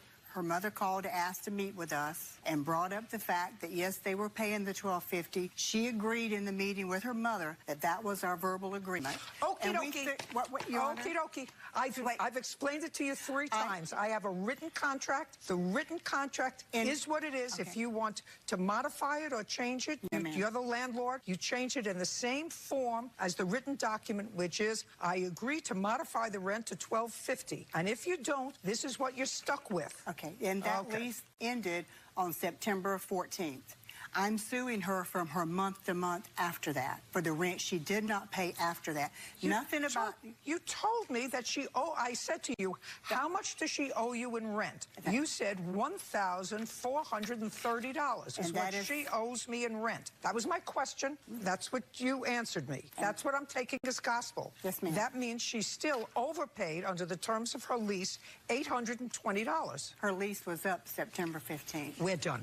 Now, you have a counterclaim that's ridiculous. You have a counterclaim for a floor that you put in. A floor that, if you look at the lease, Your Honor. Listen to me. Did you leave? Did you leave? Yes, ma'am. What did you expect to do with the floor that you put in? Judge Judy continues in a moment. And later today, You have a child together, but you have other children. Yes, ma'am. How many? I have 5 altogether. Do you have a full-time job? No. I would suggest you try to find one that keeps you busy. is provided by Real Cases, Real People. Judge Judy. Melinda Humbert says her former sublessee, Brittany Graham, owes for rent, lock changing, and cleaning after her dance business failed. Brittany is countersuing for the value of a dance floor. What did you expect to do with the floor that you put in? I actually opened a new dance studio, and if the floor was in good condition, I could have picked it up and put it in my new building. Shoulda, woulda, coulda. Do you have an expert to tell me that? Yes. No, a person, not a piece of paper, a person. You put a floor in. It didn't work out in this place. Do you have a new place? Yes, ma'am. Perfect. Are you doing okay? Yes, ma'am. Your case is dismissed. We're done. Your Honor. Why is that excused? You may step out. Everything really started to go downhill as soon as I reported our neighbors who were smoking pot to the police. There was.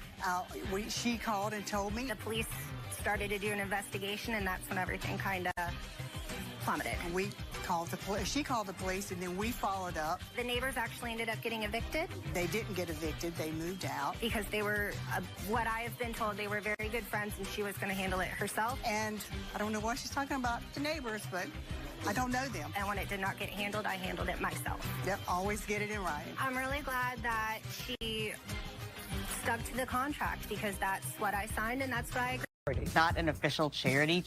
Sounds like a petri dish for scammers. A hard-up couple find a savior on social media. My dog was having some trouble walking. I needed money to get new contact lenses. You're 2 grown adults. You work. Were they really a worthy cause? I don't care if anybody gives me any more money. The problem is that she called me a scam artist. I think you are too. Judge Judy. You are about to enter the courtroom of Judge Judith Scheindlin. This is Judge Judy. Stephanie Reinheimer is suing her former friend, Tara DeFrang, for false claims, libel, and defamation online. Order. All rise.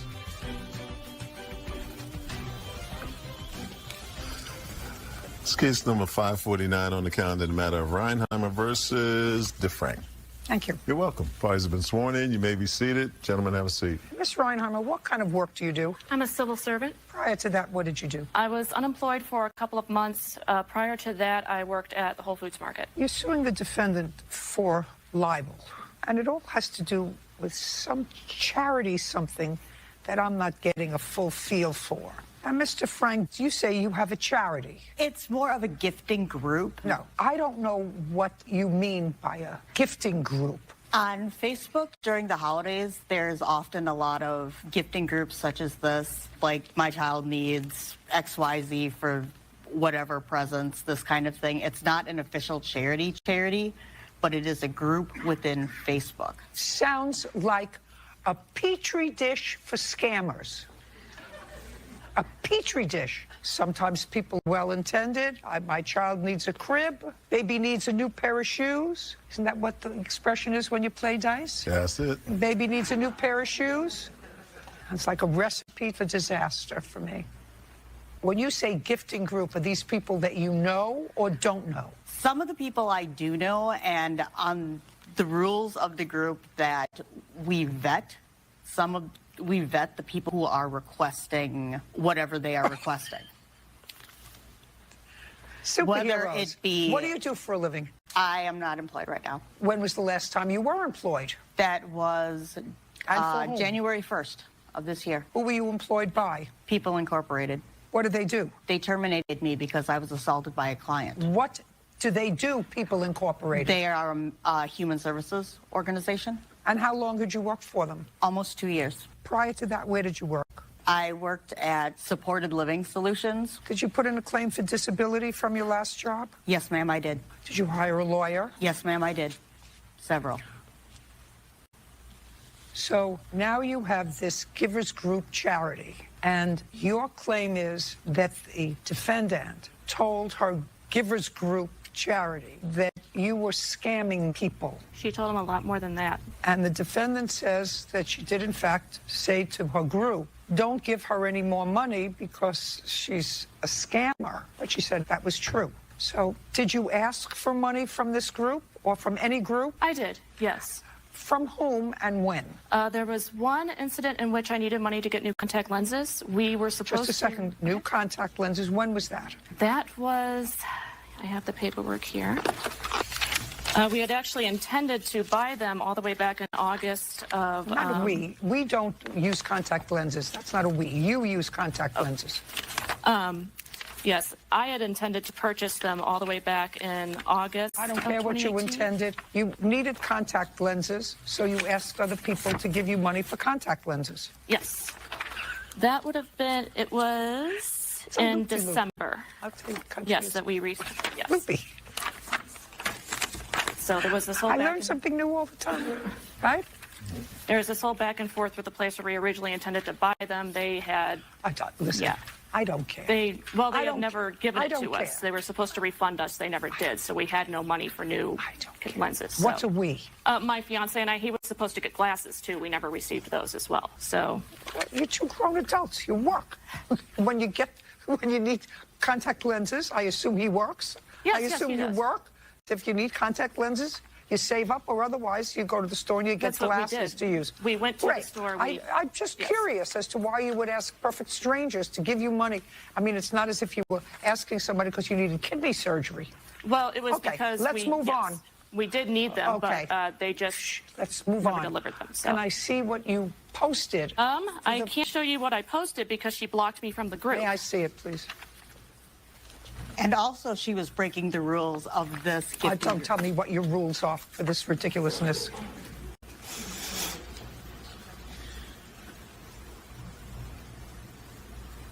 Well, this doesn't ask for any money. Actually, this is just complaining about this eyeglass, whatever company. This doesn't ask for any money. This is proof that she was given the money. Just a second. But her post didn't ask for any money that you just gave me, unless you want to take it and circle where she asked for money. She was just complaining about this company. And she was, and... No. Just listen. Mr. Frine, do you understand, Bird? Ask her to circle where she's asking for money.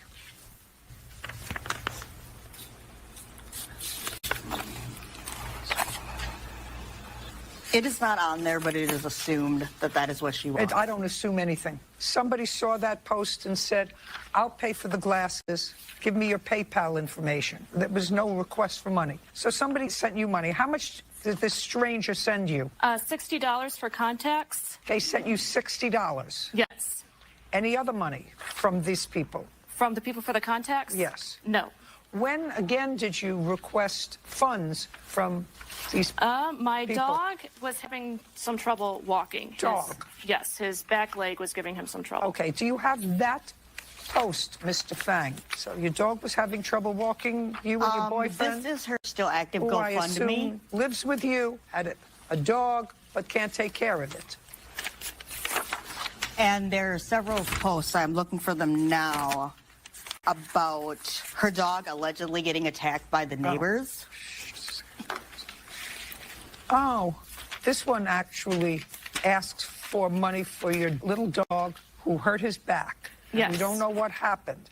And how much money did you said you needed between $1,600 and $1,700 for the surgery?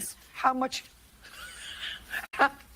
did somebody send you for that? Oh, we started a GoFundMe for that. It's still active. It's still ongoing, but we got a total. So you started a GoFundMe page? Yes. For the surgery. We raised a total of $110. Very good. Do you have any vet bills to show me? Yes, I do. I'd like to see them.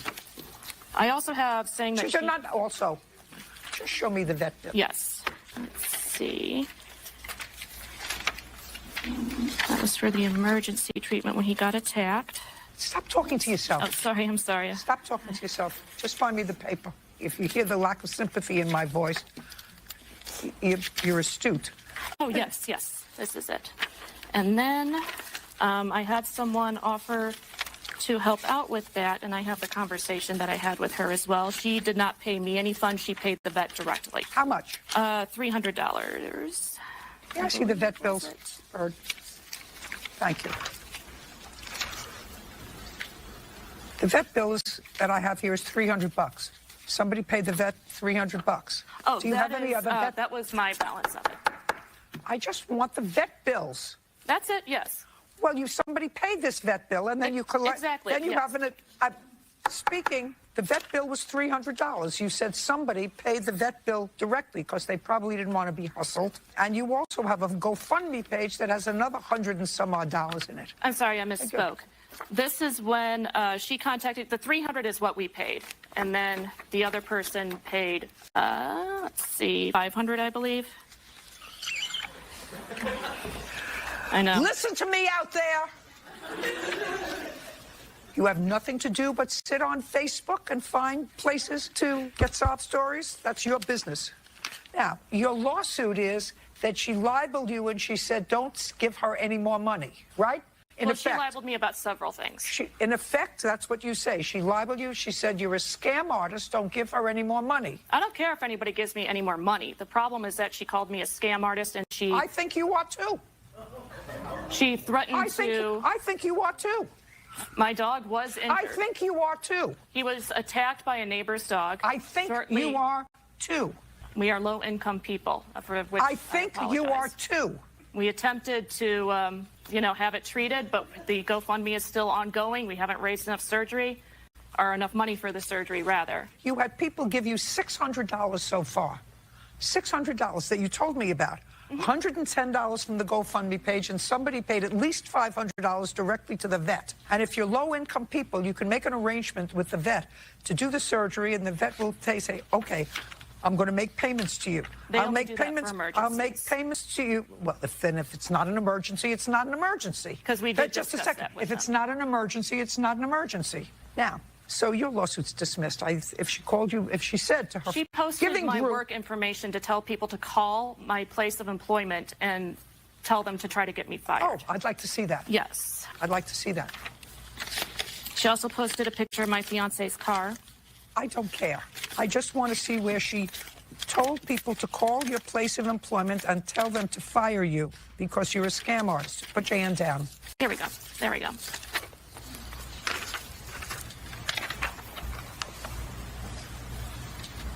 Oh, she says, Stephanie Reinheimer scams. Her employer is on the screenshot. Maybe she's scamming her work like us. Perhaps we should let them know.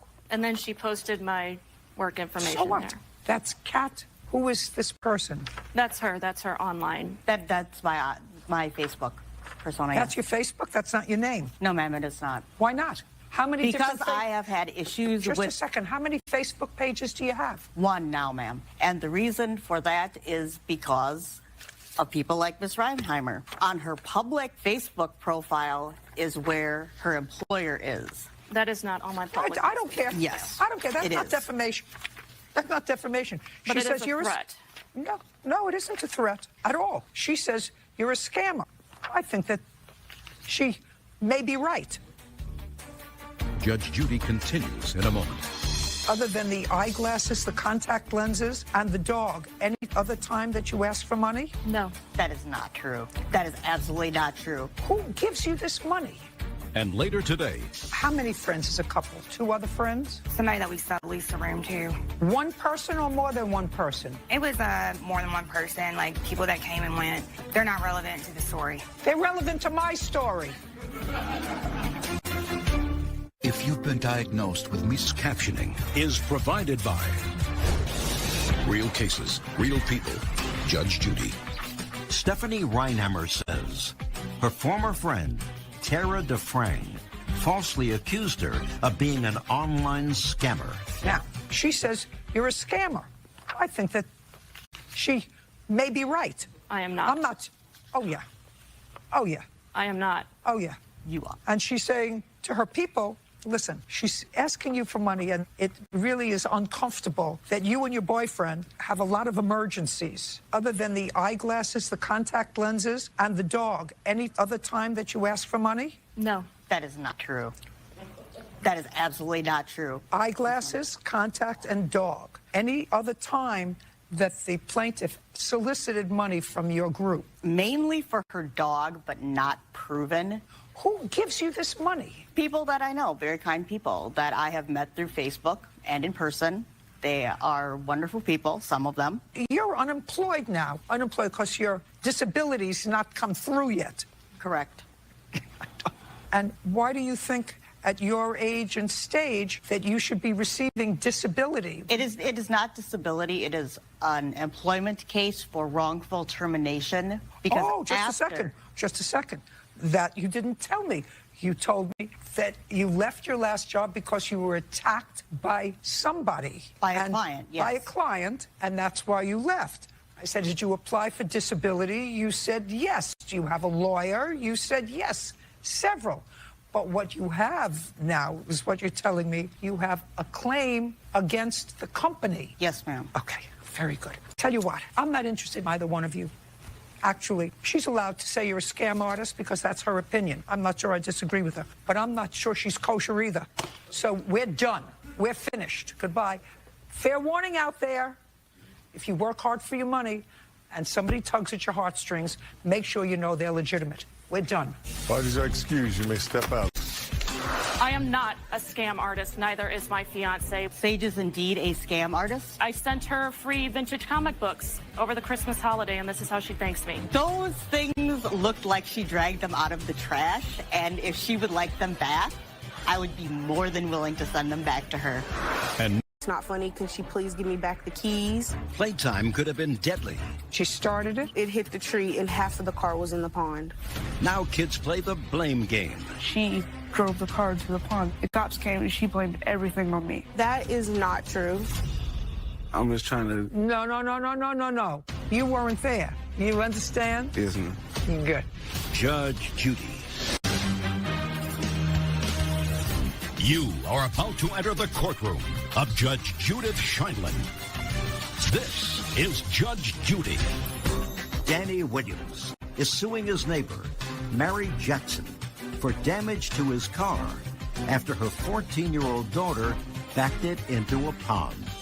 Order. All rise.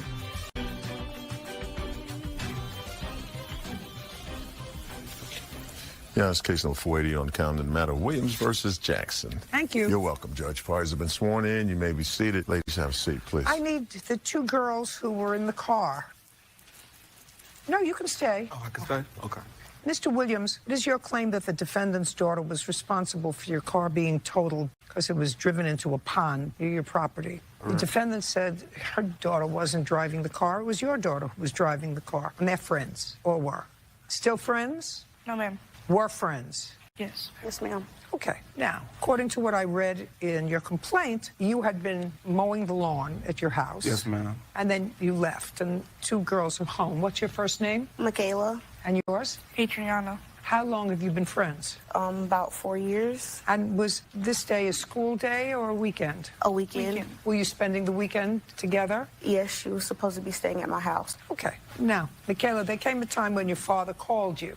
He did not. He told me he did not call. He told you what? Before he left. Tell me what he told you. He told me before I go out and play or anything, could I please put the lawnmower in our barn? And in order to move the lawnmower, do you need keys? Yes, ma'am. Had your father given you the keys? Yes, he told me they were on the table in the living room. Why didn't you put the lawnmower I away? was on my way out to a family get-together, Your Honor, and I had just finished and it was getting late. So you asked your daughter to do it? Yes, ma'am. And on the key ring to the lawnmower, there are other keys? Yes, ma'am. It was my house key, my car key, my key to my barn, and a couple other keys. How many cars do you have? At the time, I had two. I had just gotten that one, the one that was destroyed. What car did you take with you to the family gathering? My truck. I have a truck. Is there any reason why you took the truck instead of the new car? The truck... The truck looked better than the car, Your Honor. The car was just mainly for work and home and... So the truck looked better Yes. than the car Yes, Your Honor. to go to the family function? Yeah. What kind of car was it? It was a 94 Buick Century Custom, Your Honor. I had gotten it from a family friend. You got it from a family friend when? Prior to the incident, it had been anywhere from 7 to 6 months back. I haven't had it long. So you had it for 6 months? Yes. And the family friend's name? His name is Antoine. And you paid him in cash for it? Yes, sir. Yes, ma'am. Yes, Your Honor. I'm sorry. And how much did you pay Antoine for the car 6 months before the incident? $1,200. Okay. So now the lawnmower is in the barn. And the Buick is in the barn? No, ma'am. Where was the Buick? In front of our house. So now you would accomplish your mission, and you had the keys in your hand. No, around my neck. Was it on a lanyard? Like, Yes, sir. And then tell me what happened. That's when friends had came down. Which friends? 2 or 3 boys. And then what happened with the keys to the car? They asked if we wanted to play basketball. We said yes. We were going up there, and I said I have Going to up where? Up the street, like to Alex's house. And I had said I had to put the keys in the house back on the table. That's when Anna had yanked the keys off my neck, and she had presumed to go around the car and jump into the driver's seat. I told her to stop playing. It's not funny. Can she please give me back the keys? She pursued not to listen and had crunk up the car. What does that mean? Mean she started it? Yes, she started the car. And I had asked her, can she please stop playing and turn off the car to give me back the keys? It's not funny. And her brother, Gabriel, had jumped. Well, I didn't hear Gabriel's name with this group. Where was Gabriel? They were coming down with her, kind of the same age as her brother, Aaron. So Gabriel is older? No, Gabriel is, I think, kindergarten or first grade. So a little brother. Mm-hmm. Well, who was watching him? Anna was already down there. They had just walked up the street with, I guess, looking for Anna or something. So when they walked up, she was in the driver's seat of the car? She was getting into opening the car door, the driver's door, and getting in. That's when Gabriel, I guess, thought we were playing or something and had jumped into the passenger seat. And I said, Gabriel, do not do that. We're not playing. And that's when she had started the car and had put it in reverse, and it was going back. And that's when I tried to tell her to put it in park, to stop it, press the brake, but she was not listening. That's when she had jumped out the window, her and her brother Gabriel, and had ran home. She jumped out the window of a moving car? Just a second. Put your hand down. She jumped out the window of a moving car that was moving backwards. Is that what you're telling me? Yes, ma'am. And so if you jump out of the window, you have to jump out head first. You can't jump out feet first, so you jumped out head first. So she jumped out head first of a moving car. And what about Gabriel? He was jumping right behind her. How was he jumping? Like out the window like she was. Sorry. I'm just trying to... No. You weren't there. I understand, but you understand? I do got facts about what you happened. Understand? Yes, ma'am. Good. Yes. Good. Okay. I'm just want to got details about the car because the reason why the window was down. If I had to put the window up. Just a second. Okay. I'm just trying to picture this in my mind. Jumping out of a moving car that's moving backwards, head first. Can you open it from the inside? And so they jumped out head first of the moving car, and then... The car was not going as fast, like really fast. It was like moving back slowly but fast, but not as fast.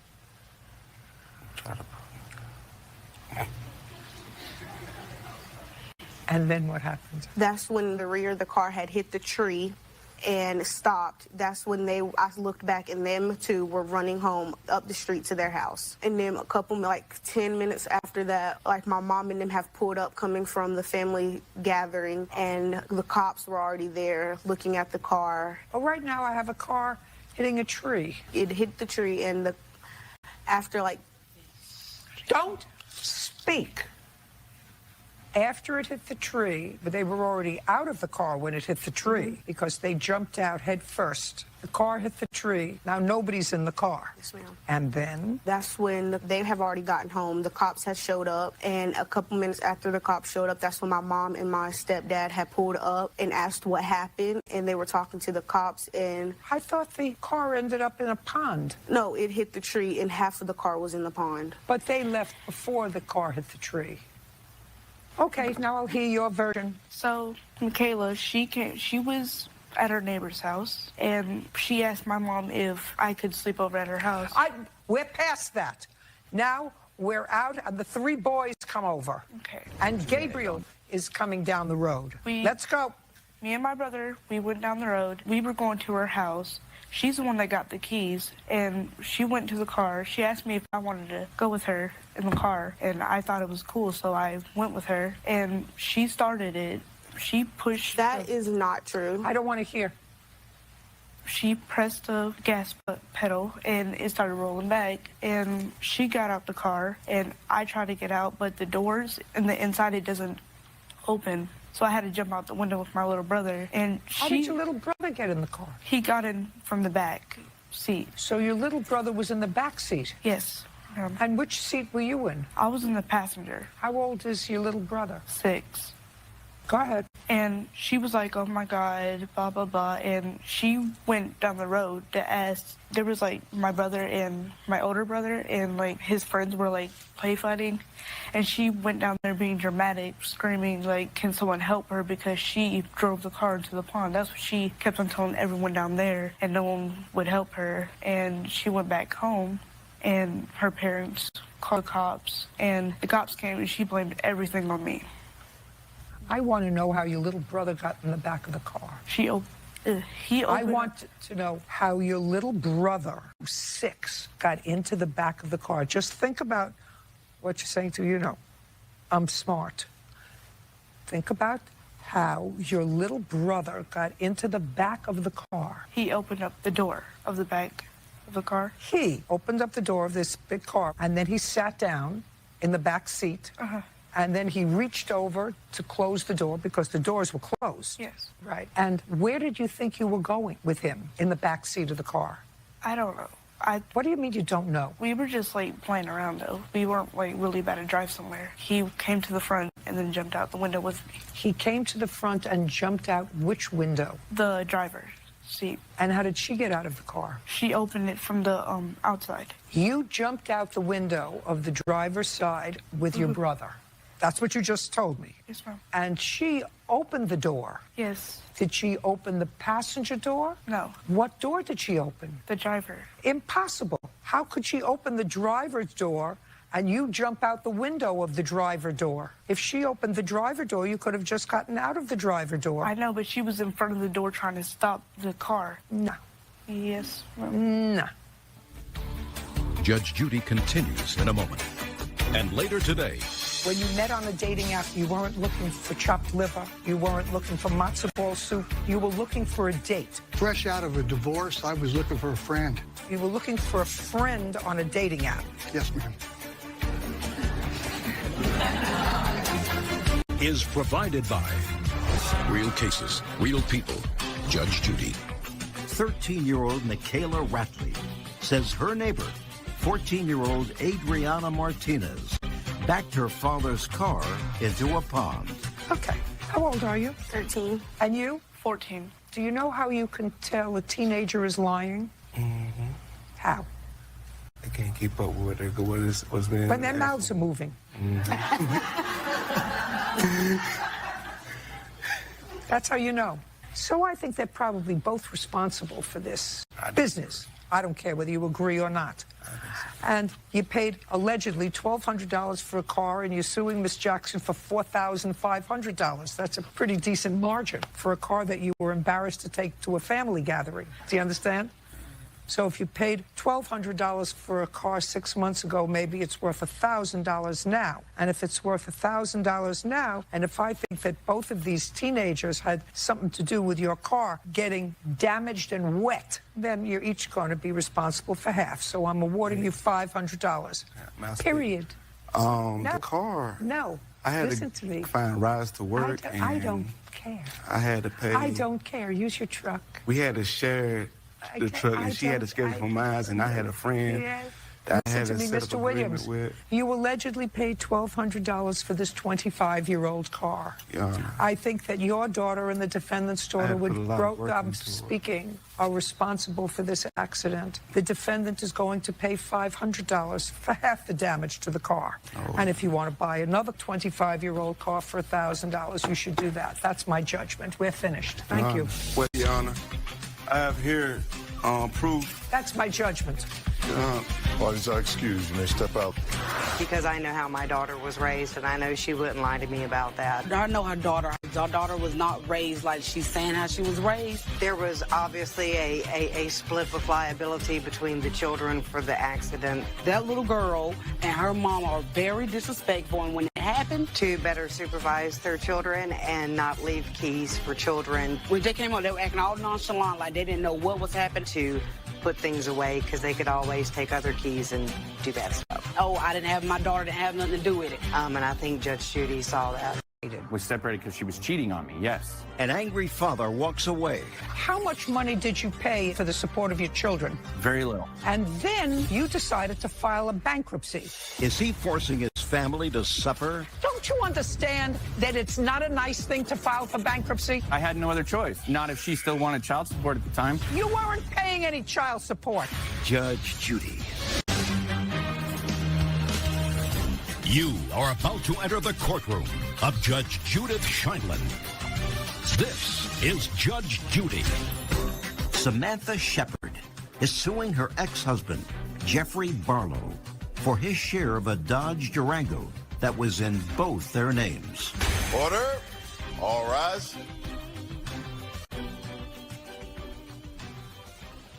It's case number 543 on the calendar in the matter Shepard versus Barlow.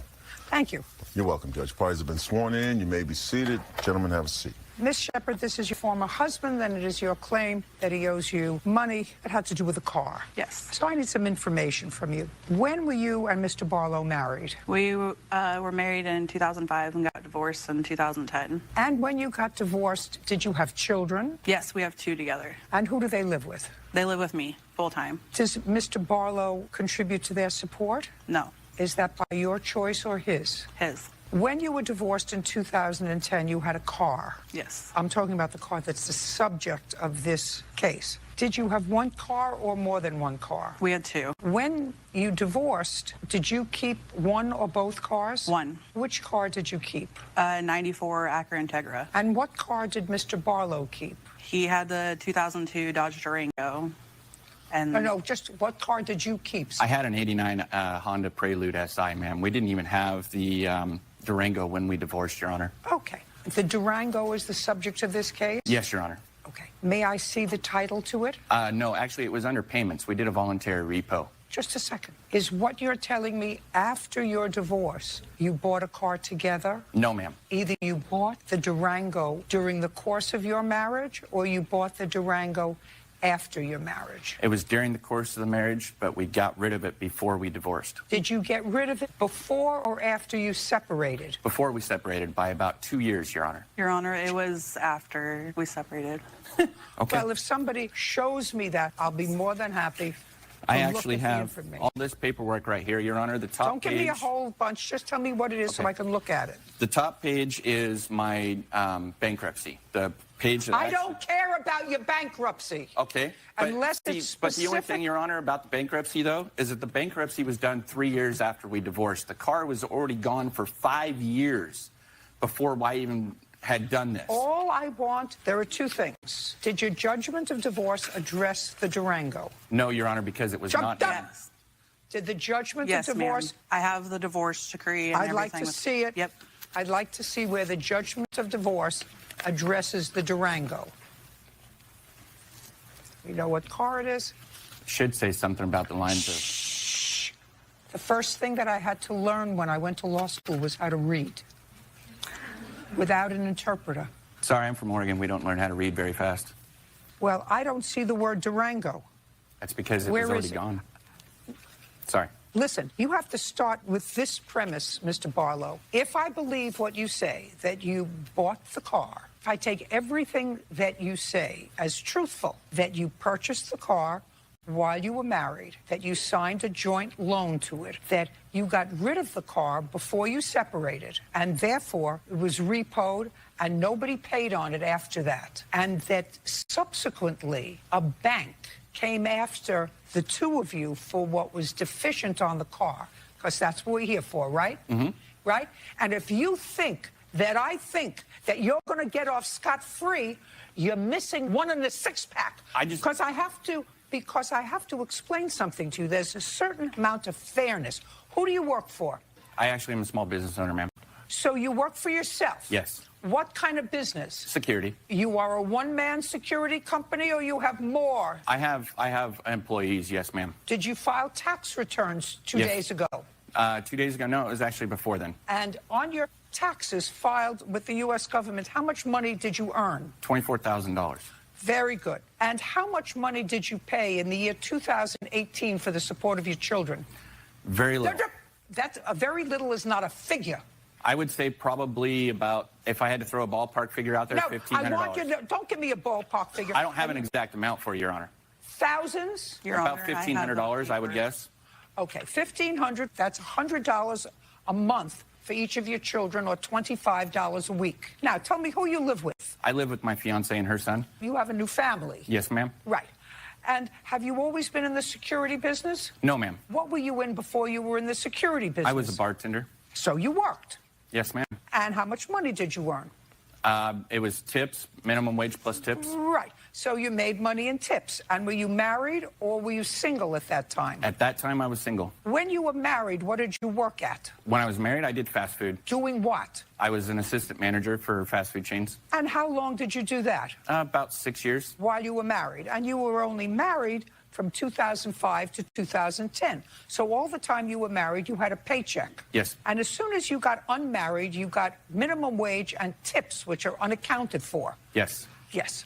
And then you decided to file a bankruptcy. What year? The year was 2013 that I filed bankruptcy, 3 years after we divorced. Right. And you were working. Yes. And certain bills became inconvenient. And one of them was from when you were married. No, Your Honor, that isn't... Just a second. That's what you say in your answer. I'm just quoting from you because that's what you say in your answer.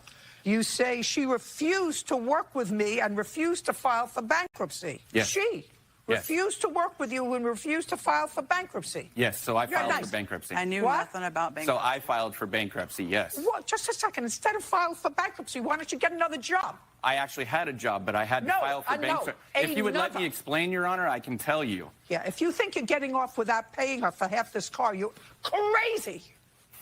You're I crazy. filed for bankruptcy. It is clear on my end. It even said so in my lawyer told me. I am done and clear of that. I should not have to pay her a single dime when it comes to this Durango. You are done with regard to the creditor for whom you signed off, the creditor for the bank.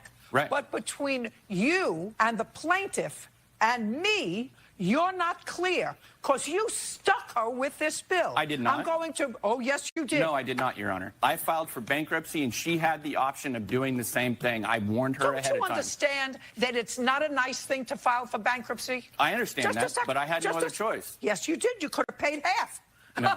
You could have said to her, listen. Not if we'll she still wanted child support at the time. You weren't paying any child support. $25 a week doesn't feed a gerbil. At the time, I was paying more than that, Your Honor. Mr. Barlow, you may not like my drift, but the law is supposed to be just. It's supposed to be, I'm speaking. Don't interrupt me until you're smarter and do more. Okay. Do you know what I'm talking about? You know, you look like an intelligent man. So far, you haven't left much of a footprint except a bankruptcy. Okay. Right? Sure. So the law is supposed to be just, fair, and moral. If I believe everything you said to me, take your best story, because her story would make it worse. I'm taking your best story, that the two of you together with your two children, while you were married, during those 6 years, while you had a full-time job that had a paycheck, you bought a Durango, and you took out a loan to buy it. And while you were married, you paid the note on the car. You say before you were separated, you couldn't deal with it anymore and let the car be repossessed. Yes, we couldn't afford And the payments then, because she wasn't just working. and then you separated. We separated because she was cheating on me, yes. Listen, I don't care whether she cheated on you or you had something that she caught. That's not important. She's the mother of your children, you idiot. Right, so she Just should a not second. cheat on me seven times just- that I know of. Listen to She me. should have been faithful. Listen to me. There's always a reason. Okay. The reason is that The reason I can't is say when in your people courtroom. file for bankruptcy to get out of and stick it to their lender when they have the ability and capability of working 2 or 3 jobs. I know kids who have college loans who work 2 and 3 jobs in order to pay them. They wouldn't think of stiffing on their college loans. Wouldn't think of it. And I know men will say, listen, I like a fiance and a kid and a home. I'm going to do 1 job. Forget about my other 2 kids. They can live on gerbil food. That's not how I feel Just about a second. my other children. They can Your live, well, they can live on gerbil food. So there's justice and morality, and the law's supposed to do the right thing. The car company didn't come after you. The car company didn't come after you because they didn't have a paycheck that they could attach. So they came after the plaintiff, and they garnished her wages until the debt was totally paid off. Between the car company and you are scot-free. I was Based actually on your working when I I'm filed for speaking. Based on your bankruptcy.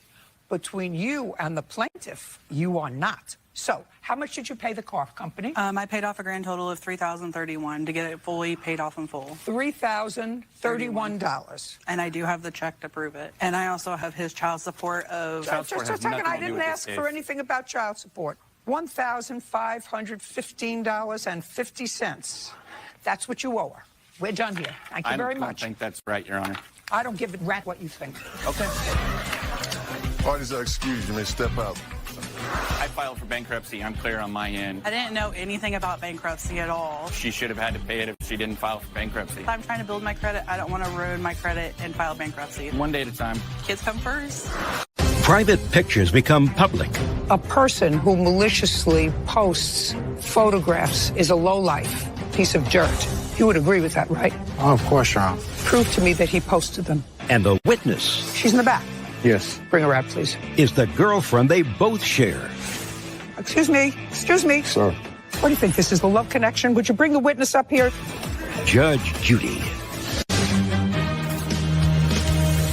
You are about to enter the courtroom of Judge Judith Scheindlin. This is Judge Judy. LaRonda Red is suing her former friend's boyfriend, Avery Washington, for posting nude pictures of her on the internet. Order. All rise.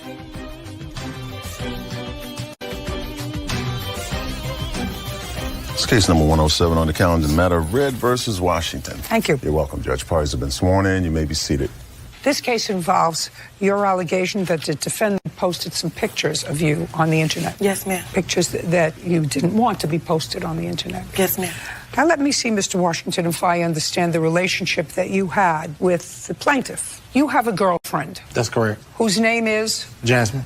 Jasmine was a friend of the plaintiff's. Or more than friends. They were more than friends, but at least friends. Yes. And there came a time when you and the girlfriend, Jasmine, got into a sort of an argument and broke up. You and Jasmine were not together. Several times over our 3-year relationship, that's occurred. Okay. But you and Jasmine were friends for a long time. Yes. And you very foolishly, and I repeat this out there to everyone, very foolishly took pictures of yourself that you wouldn't want to see pasted on the front page of any newspaper. Yes, ma'am. And you sent them to Jasmine. Yes. Did you send them to anyone else? No. Why did you send them to Jasmine? It was something that we discussed, and I showed her what was done. And it is your allegation that Mr. Washington, who was jealous of your relationship with Jasmine, got hold of those photographs and put them up on the internet. Yes, ma'am. Causing you all kinds of aggravation and stress. Yes, ma'am. Now, she has to prove that to me. Correct. And I assume she's going to be able to prove that to me. At least I would suspect that she was here and was able to prove that to me. You would agree, Mr. Washington, that a person who maliciously posts photographs that were inclined to embarrass somebody is a lowlife piece of dirt. You would agree with that, right? Oh, of course, Your Honor. Because that's what I think that they are. Somebody who intentionally would take a photograph that was not intended for them and publish it with the idea of embarrassing somebody really would deserve to pay. You would agree with that? Of course. Great. You have the photograph? I do. I'd like to take a look at it.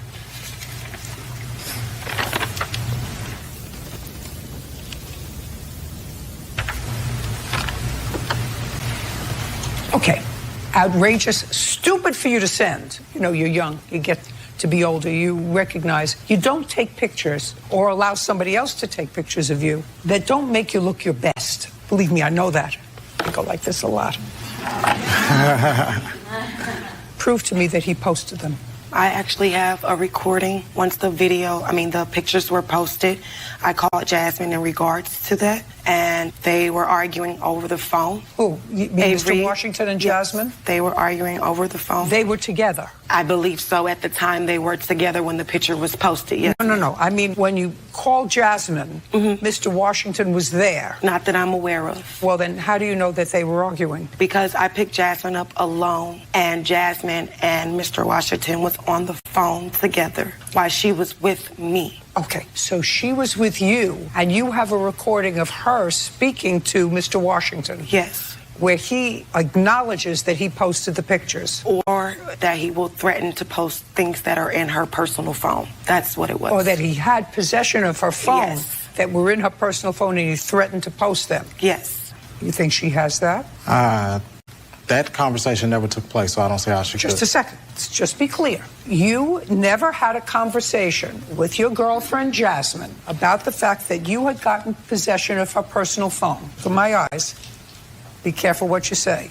Are you telling me that you never had a conversation with Jasmine about the fact that you had gotten possession of her personal phone and saw pictures of the plaintiff? Are you telling me you never had that conversation with Jasmine? There was a time when Jasmine called me and asked me a pointed question, and I answered. And said, come on. She asked me, did I post pictures of LaRonda? Well, in order to ask if you posted pictures of the plaintiff, you had to have possession of her phone. I'm not stupid. Do you understand? That is correct. That is what she asked me. Had you had possession of her phone for a period of time? No, and at the time when she asked that question, she was in possession of her own phone. I didn't ask you whether at the time, whether she had possession of her phone. I asked you whether or not at some period of time you took, I don't care if it's for 5 minutes, possession of her phone and looked through her phone. Is that what you're telling me? Be careful what you say, sir. You never know where I'm going. So it's always better to tell me the truth. She still may not be able to prove that you posted the pictures, but don't think about lying to me. Was there a time, even for 5 minutes, that you had possession of a phone and saw pictures of the plaintiff. I've been with Jasmine for 3 years. There's many times when I've had possession of her phone. None of those times have I ever seen pictures of LaRonda. Now I'll hear it. Video. Give me my keys. Told you what I would do if you didn't give me my, and you didn't, knowing the consequences. What? Did you post them nude pictures? Because you wouldn't give my keys. I begged you for 3 hours for my, and told you what the consequences was gonna be, and you told me to do it. All I wanted was my, but told you I wasn't no more. Is that it? Yes, ma'am. Now, when did you have this argument with your girlfriend about your keys and your property? I don't remember having such argument with Jasmine about... Well, that's you on the phone. No. That's not you on the phone. No. Can I have your girlfriend's telephone number? Yes. Is she traveling with you today? Yes. So she's in the back? Yes. Bring her out, please.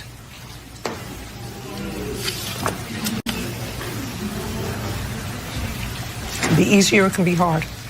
Because, you see, this is the problem. If your girlfriend, because you're back on again, correct? That's true. If she refuses to come out, if she cared about you and supported your version of the events, what she would do is come out and tell me that. Do you understand? If she refuses to come out, that means he's my guy, and I'm not going to testify against him. Or could it possibly... Do you understand? No, or could it possibly she doesn't want to be caught up in the middle of this? No, couldn't possibly be that. Impossible that it could possibly be that. I think that's a great possibility. No, there is no possibility. Because if the pictures were only sent to your girlfriend, her mother, her brother, somebody else, it's possible. But more likely you, because of something that you said to me at the very beginning of this case when I said the plaintiff and your girlfriend were friends. And you said, do you remember what you said? More than friends. More than friends. That was telling to me. So it was this, yes, they were friends. There was nothing to be wrong. They were friends. You had an itch. Call me. Fred, would you bring the witness up here, please, and swear her? Excuse me. Excuse me. Sir. Excuse me. What do you think this is, the love connection? Would you bring the witness up here and swear her, please? Step up here, ma'am. Raise your right hand. Raise your right hand. Do you swear to tell the truth in these matters? Yes. State your name for the record. Jasmine. Last name? Melton. Have a seat. Jasmine, I want you to listen to something. Play the audio. Video. Give me my keys. Told you what I would do if you didn't give me my, and you didn't, knowing the consequences. What? Did you post them nude pictures? Because you wouldn't give my keys. I begged you for 3 hours for my, and told you what the consequences was going to be. Stop the audio. Now, remember that conversation? My question is, do you remember the conversation? Yes. You were in the car with the plaintiff. Mm-hmm. Uh-huh is not an answer. Yes is an answer, or no. Yes. And you were talking to your boyfriend. Yes. And at the time you had an argument with him. He wanted some property. Yes. What property did he want? I don't recall. I don't remember what we was arguing about. Well, he wanted his keys. Does that refresh your recollection? Yeah. He wanted his keys. Keys to what? Keys to car. And when he said that you had fought, because there's much more to this audio tape, which I've heard before you got here. So you had an argument, but she said lasted 3 hours. Did it last 3 hours? Somewhat. And during that time, he threatened to do something. What did he threaten to do? I don't recall. We was arguing about a lot of stuff that day. There was a lot going on. But you do remember the argument, and you do remember the car. Yeah. Good. She can go out now. See, I didn't even have to break up your relationship. All I had to prove that you were a liar, because you said that wasn't you, right?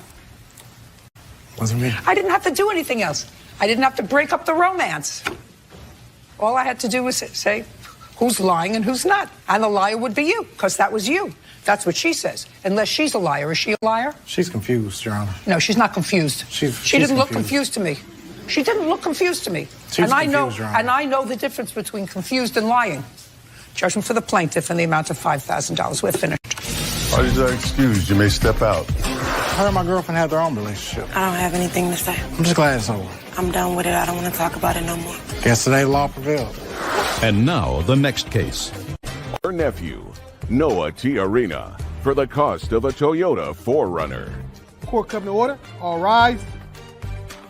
Have a seat, please. Hello, Judge. Thank you. Case 2160, Canellas versus Tiarina. Thank you. Ms. Canellas, is this your son? Yes, ma'am. And his name is Chris? Yes. Okay. This case is about a truck Toyota 4Runner, yes, ma'am. that was titled in your name, about 21, 22 years old, but was in the possession of your son, Chris. Yes, ma'am.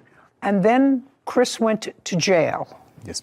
And your great-nephew moved into that house. Yes, ma'am, correct. And you moved into that house with your wife, girlfriend? Fiance. Fiance. When are you getting married? So we're waiting on our second daughter in February, so after February. Okay, well, that's not the way we usually did it 100 years ago in the Stone Age, but I understand that that's the way a lot of people do it these days. Anyway, you moved on to the property. When you moved on to the property, in addition to some other things, there was this truck. When did you give your son the truck? In what year? It's always been his T1. Okay, so you signed over a title to him. Yes, ma'am. So it's not your truck anymore. So what are you doing here, suing for it? He was never able to go and transfer the title or go and register it. So, Because there was not one. If you say that again, it won't be good for you. We don't shout out here. I run a very organized shop. Got it? Yes, ma'am. Okay, so you acknowledge that it's always been his truck. Did you buy it new? I bought it used for When? his graduation in 2005. What's the value of it? Just between 3,000 to 5,000, but that's based on 100,000 miles and good condition. So okay, Chris, stand up, please. On what date did you go to jail? April 20th, 2022. How long were you there? Till July 11th. What were you there for? Drug charge. Rated. Was there an engine in this truck? Be very careful in your answer. Was the truck running? Yes, ma'am. How many miles did the truck have on it? Roughly 220,000. And you were in the house and you disposed of the truck. Amongst other things, yes, ma'am. All we're talking about here is the truck. Okay. On what date did you dispose of the truck? In August, whenever me and Susie made a verbal agreement for me to have ownership of the truck because it was no longer running. How did you dispose of it? It was towed away to a junk shop and used for parts. You have any paperwork? I have paperwork for the towing. Great, I'll see the picture and I'll see the towing receipt. That tells you that it wasn't working. with the new mileage, about 1,900 to 4,000 would be the range. Again, for good condition. Okay, and this is an invoice for $75, junk vehicle towed, no keys, no title, doesn't run, wrecked. Kevin, yes. Show this to Chris.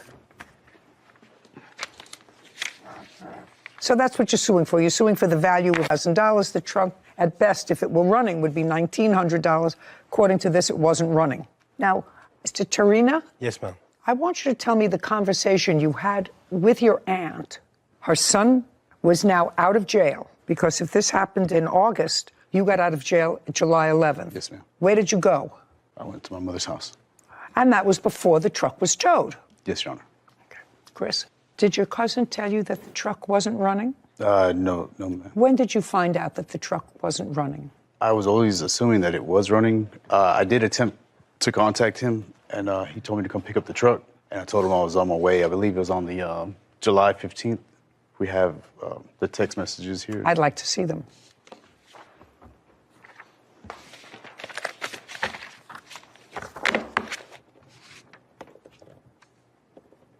Okay, so this all sounds very civilized. Yes, ma'am. Okay. Chris, when did it become uncivilized? It really never became unsophisticated that day. I think something happened and... I'm not following you. Okay. We were all over the place. This all sounds very civilized. He's living in the house now. You were not. Right. Some of your stuff was still there. Correct. You know each other a long time. Mm-hmm. He said, some stuff I'll throw away. You said, okay, but the other stuff I've got in the house, come by and pick it up. Okay. Yes. At that time, he had to have told you that the truck was not running, because he said the truck is at the exact same spot where you parked it. Right. Well, I just assumed they didn't have the key because a lot of my belongings got thrown away. Well, they didn't have the key, because the tow people said that there was no key. Right. That's Just why I assumed the truck was still in the same spot. Okay. Now you find out that the truck is not running, right? Because you went there to pick up some of your stuff. Come on.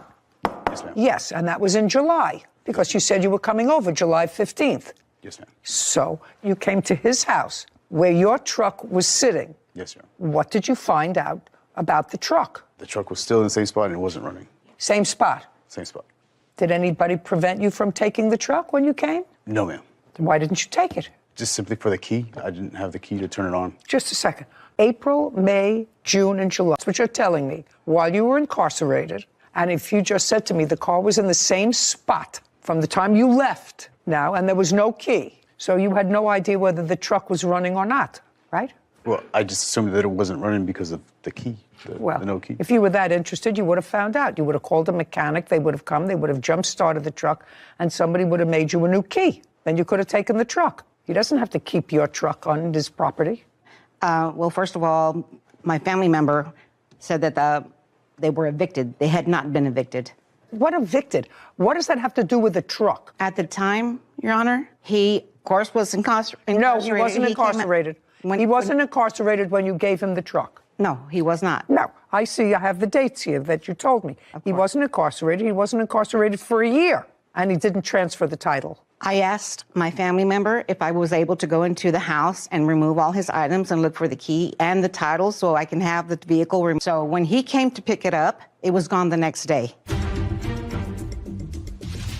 I have text messages right here saying that she doesn't like being lied to and she's going to go the court route. I had an officer knock on my door at 8 o'clock in the morning and serve me papers, try to give me a Grand Theft Auto charge. Susie Canales claims her nephew, Noah Tiarina, owes for the cost of a Toyota 4Runner. What I'm telling you is he was not prevented from taking the truck the day that he came, which was mid-July. He didn't dispose of the truck until August. That's what this receipt says, I think. Now, this invoice was prepared 2 days ago. Yes, ma'am. Well, this doesn't say when they took the truck. How did you get this invoice 2 days ago? It was from August. I got the invoice because I needed it for evidence, and the towing company that sent me that invoice gave me the incorrect day because they sent it to me on the day that they sent me the receipt. Doesn't say the date it was towed. Junk vehicle towed. You have any email communication or text communication immediately after the vehicle was towed or before? With her? Yes. I remember, and I said, I'm towing the truck. It needs to get off of my property today. And she said, Mijo, I feel like I should be compensated for the truck. How much do you want for the truck? She said she wanted $500. I told her that I could pay it in monthly increments. Why would you want to buy a truck that was worthless? Because I have respect for my family, and I hold family very close to me. And if she says that something's not right, I'm going to make it right. And that's what I tried to do. I failed on that first month of I was supposed to give her $100. I did not pay the first $100. I have text messages right here saying that she doesn't like being lied to, and she's going to go the court route. I had an officer knock on my door at 8 o'clock in the morning and serve me papers, try to give me a Grand Theft Auto charge, and have a felony on my name. Okay. Can I see the text message that she sent to you afterwards?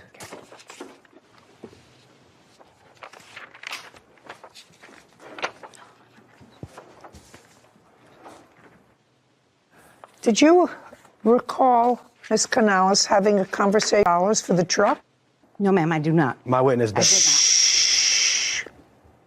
How was he supposed to pick up the truck when he just got out of jail the day before you had it towed? And I asked for permission to look for the keys and title, but everything was moved out of the garage. At that time, I was taking my mother to the hospital. But it's okay, I just got to go through the court process. Regardless, you're going to get your money, Aunt Susie. So it's clear that you had a discussion with him about money because he says to you in response to his statement, so I don't see anything here about $500, but he says, I'm going to get you your money. Mm-hmm. Well, you didn't say to him, what money are you talking about? I just told him I was done. You said, I'm tired of the back and forth, which leads me to believe that that's exactly what happened. Do you have any other documentation of this communication that you had with her? I mean, it's a useless piece of junk of a car anyway. The only thing I have is a letter of me mailing her the money order. That letter that I mailed her, I have no idea where it is. Well, I don't know where it is either, but that's a self-serving document. I don't care. But you acknowledge that you told her that you would pay her $500 for the car. She's the registered owner. Is that correct? Correct. Judge Honor, this court is adjourned. He knows he did us wrong, and he knows he's lying right now. This is the only reason why he's acting like that, and that's why the reason my mom is so upset. It's sad that it had to end that way for a family member because family is something that I hold very close to my heart, and I don't like to see it end that way. He had free run of all of my belongings, and he ended up selling it. But at the end of the day, it's my livelihood and my fiance's little livelihood that's at stake. He knows what he did. I did not take advantage of my own family. Never. Yeah, it's tore us up a little bit. It can't be put back together. Troublesome. I'll tell you some of the troublesome things that I didn't even want to go into with them. He went to jail in April. Mm-hmm. His mother knew where the car was. She could have gone to get the car. She had 4 months. Yeah. Her son went to the house when he got out of jail in July. And all he had to do was do the same thing the defendant had to do. Call a tow truck, have it towed to your house. Right. Get an extra key made. Right. And I thought that he was actually a pretty good nephew.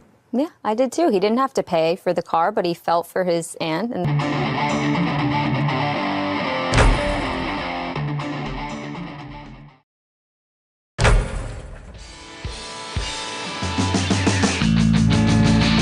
Gentlemen, start your engines.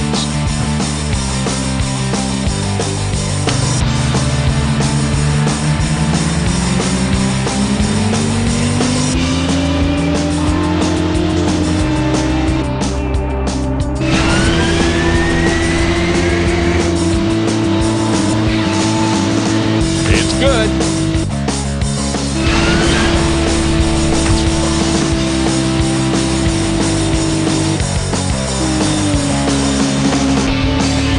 No good.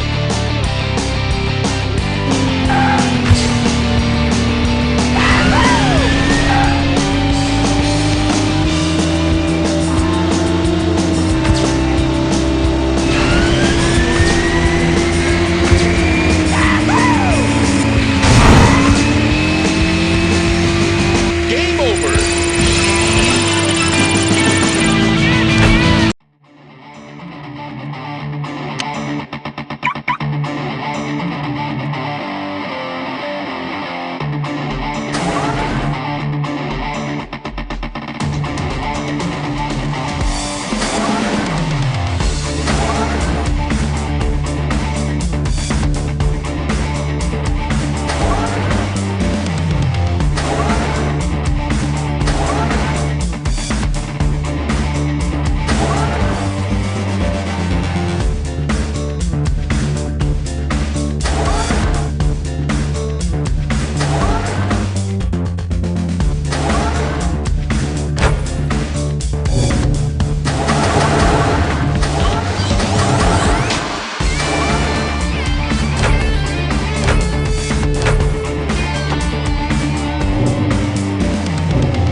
Let's get it on.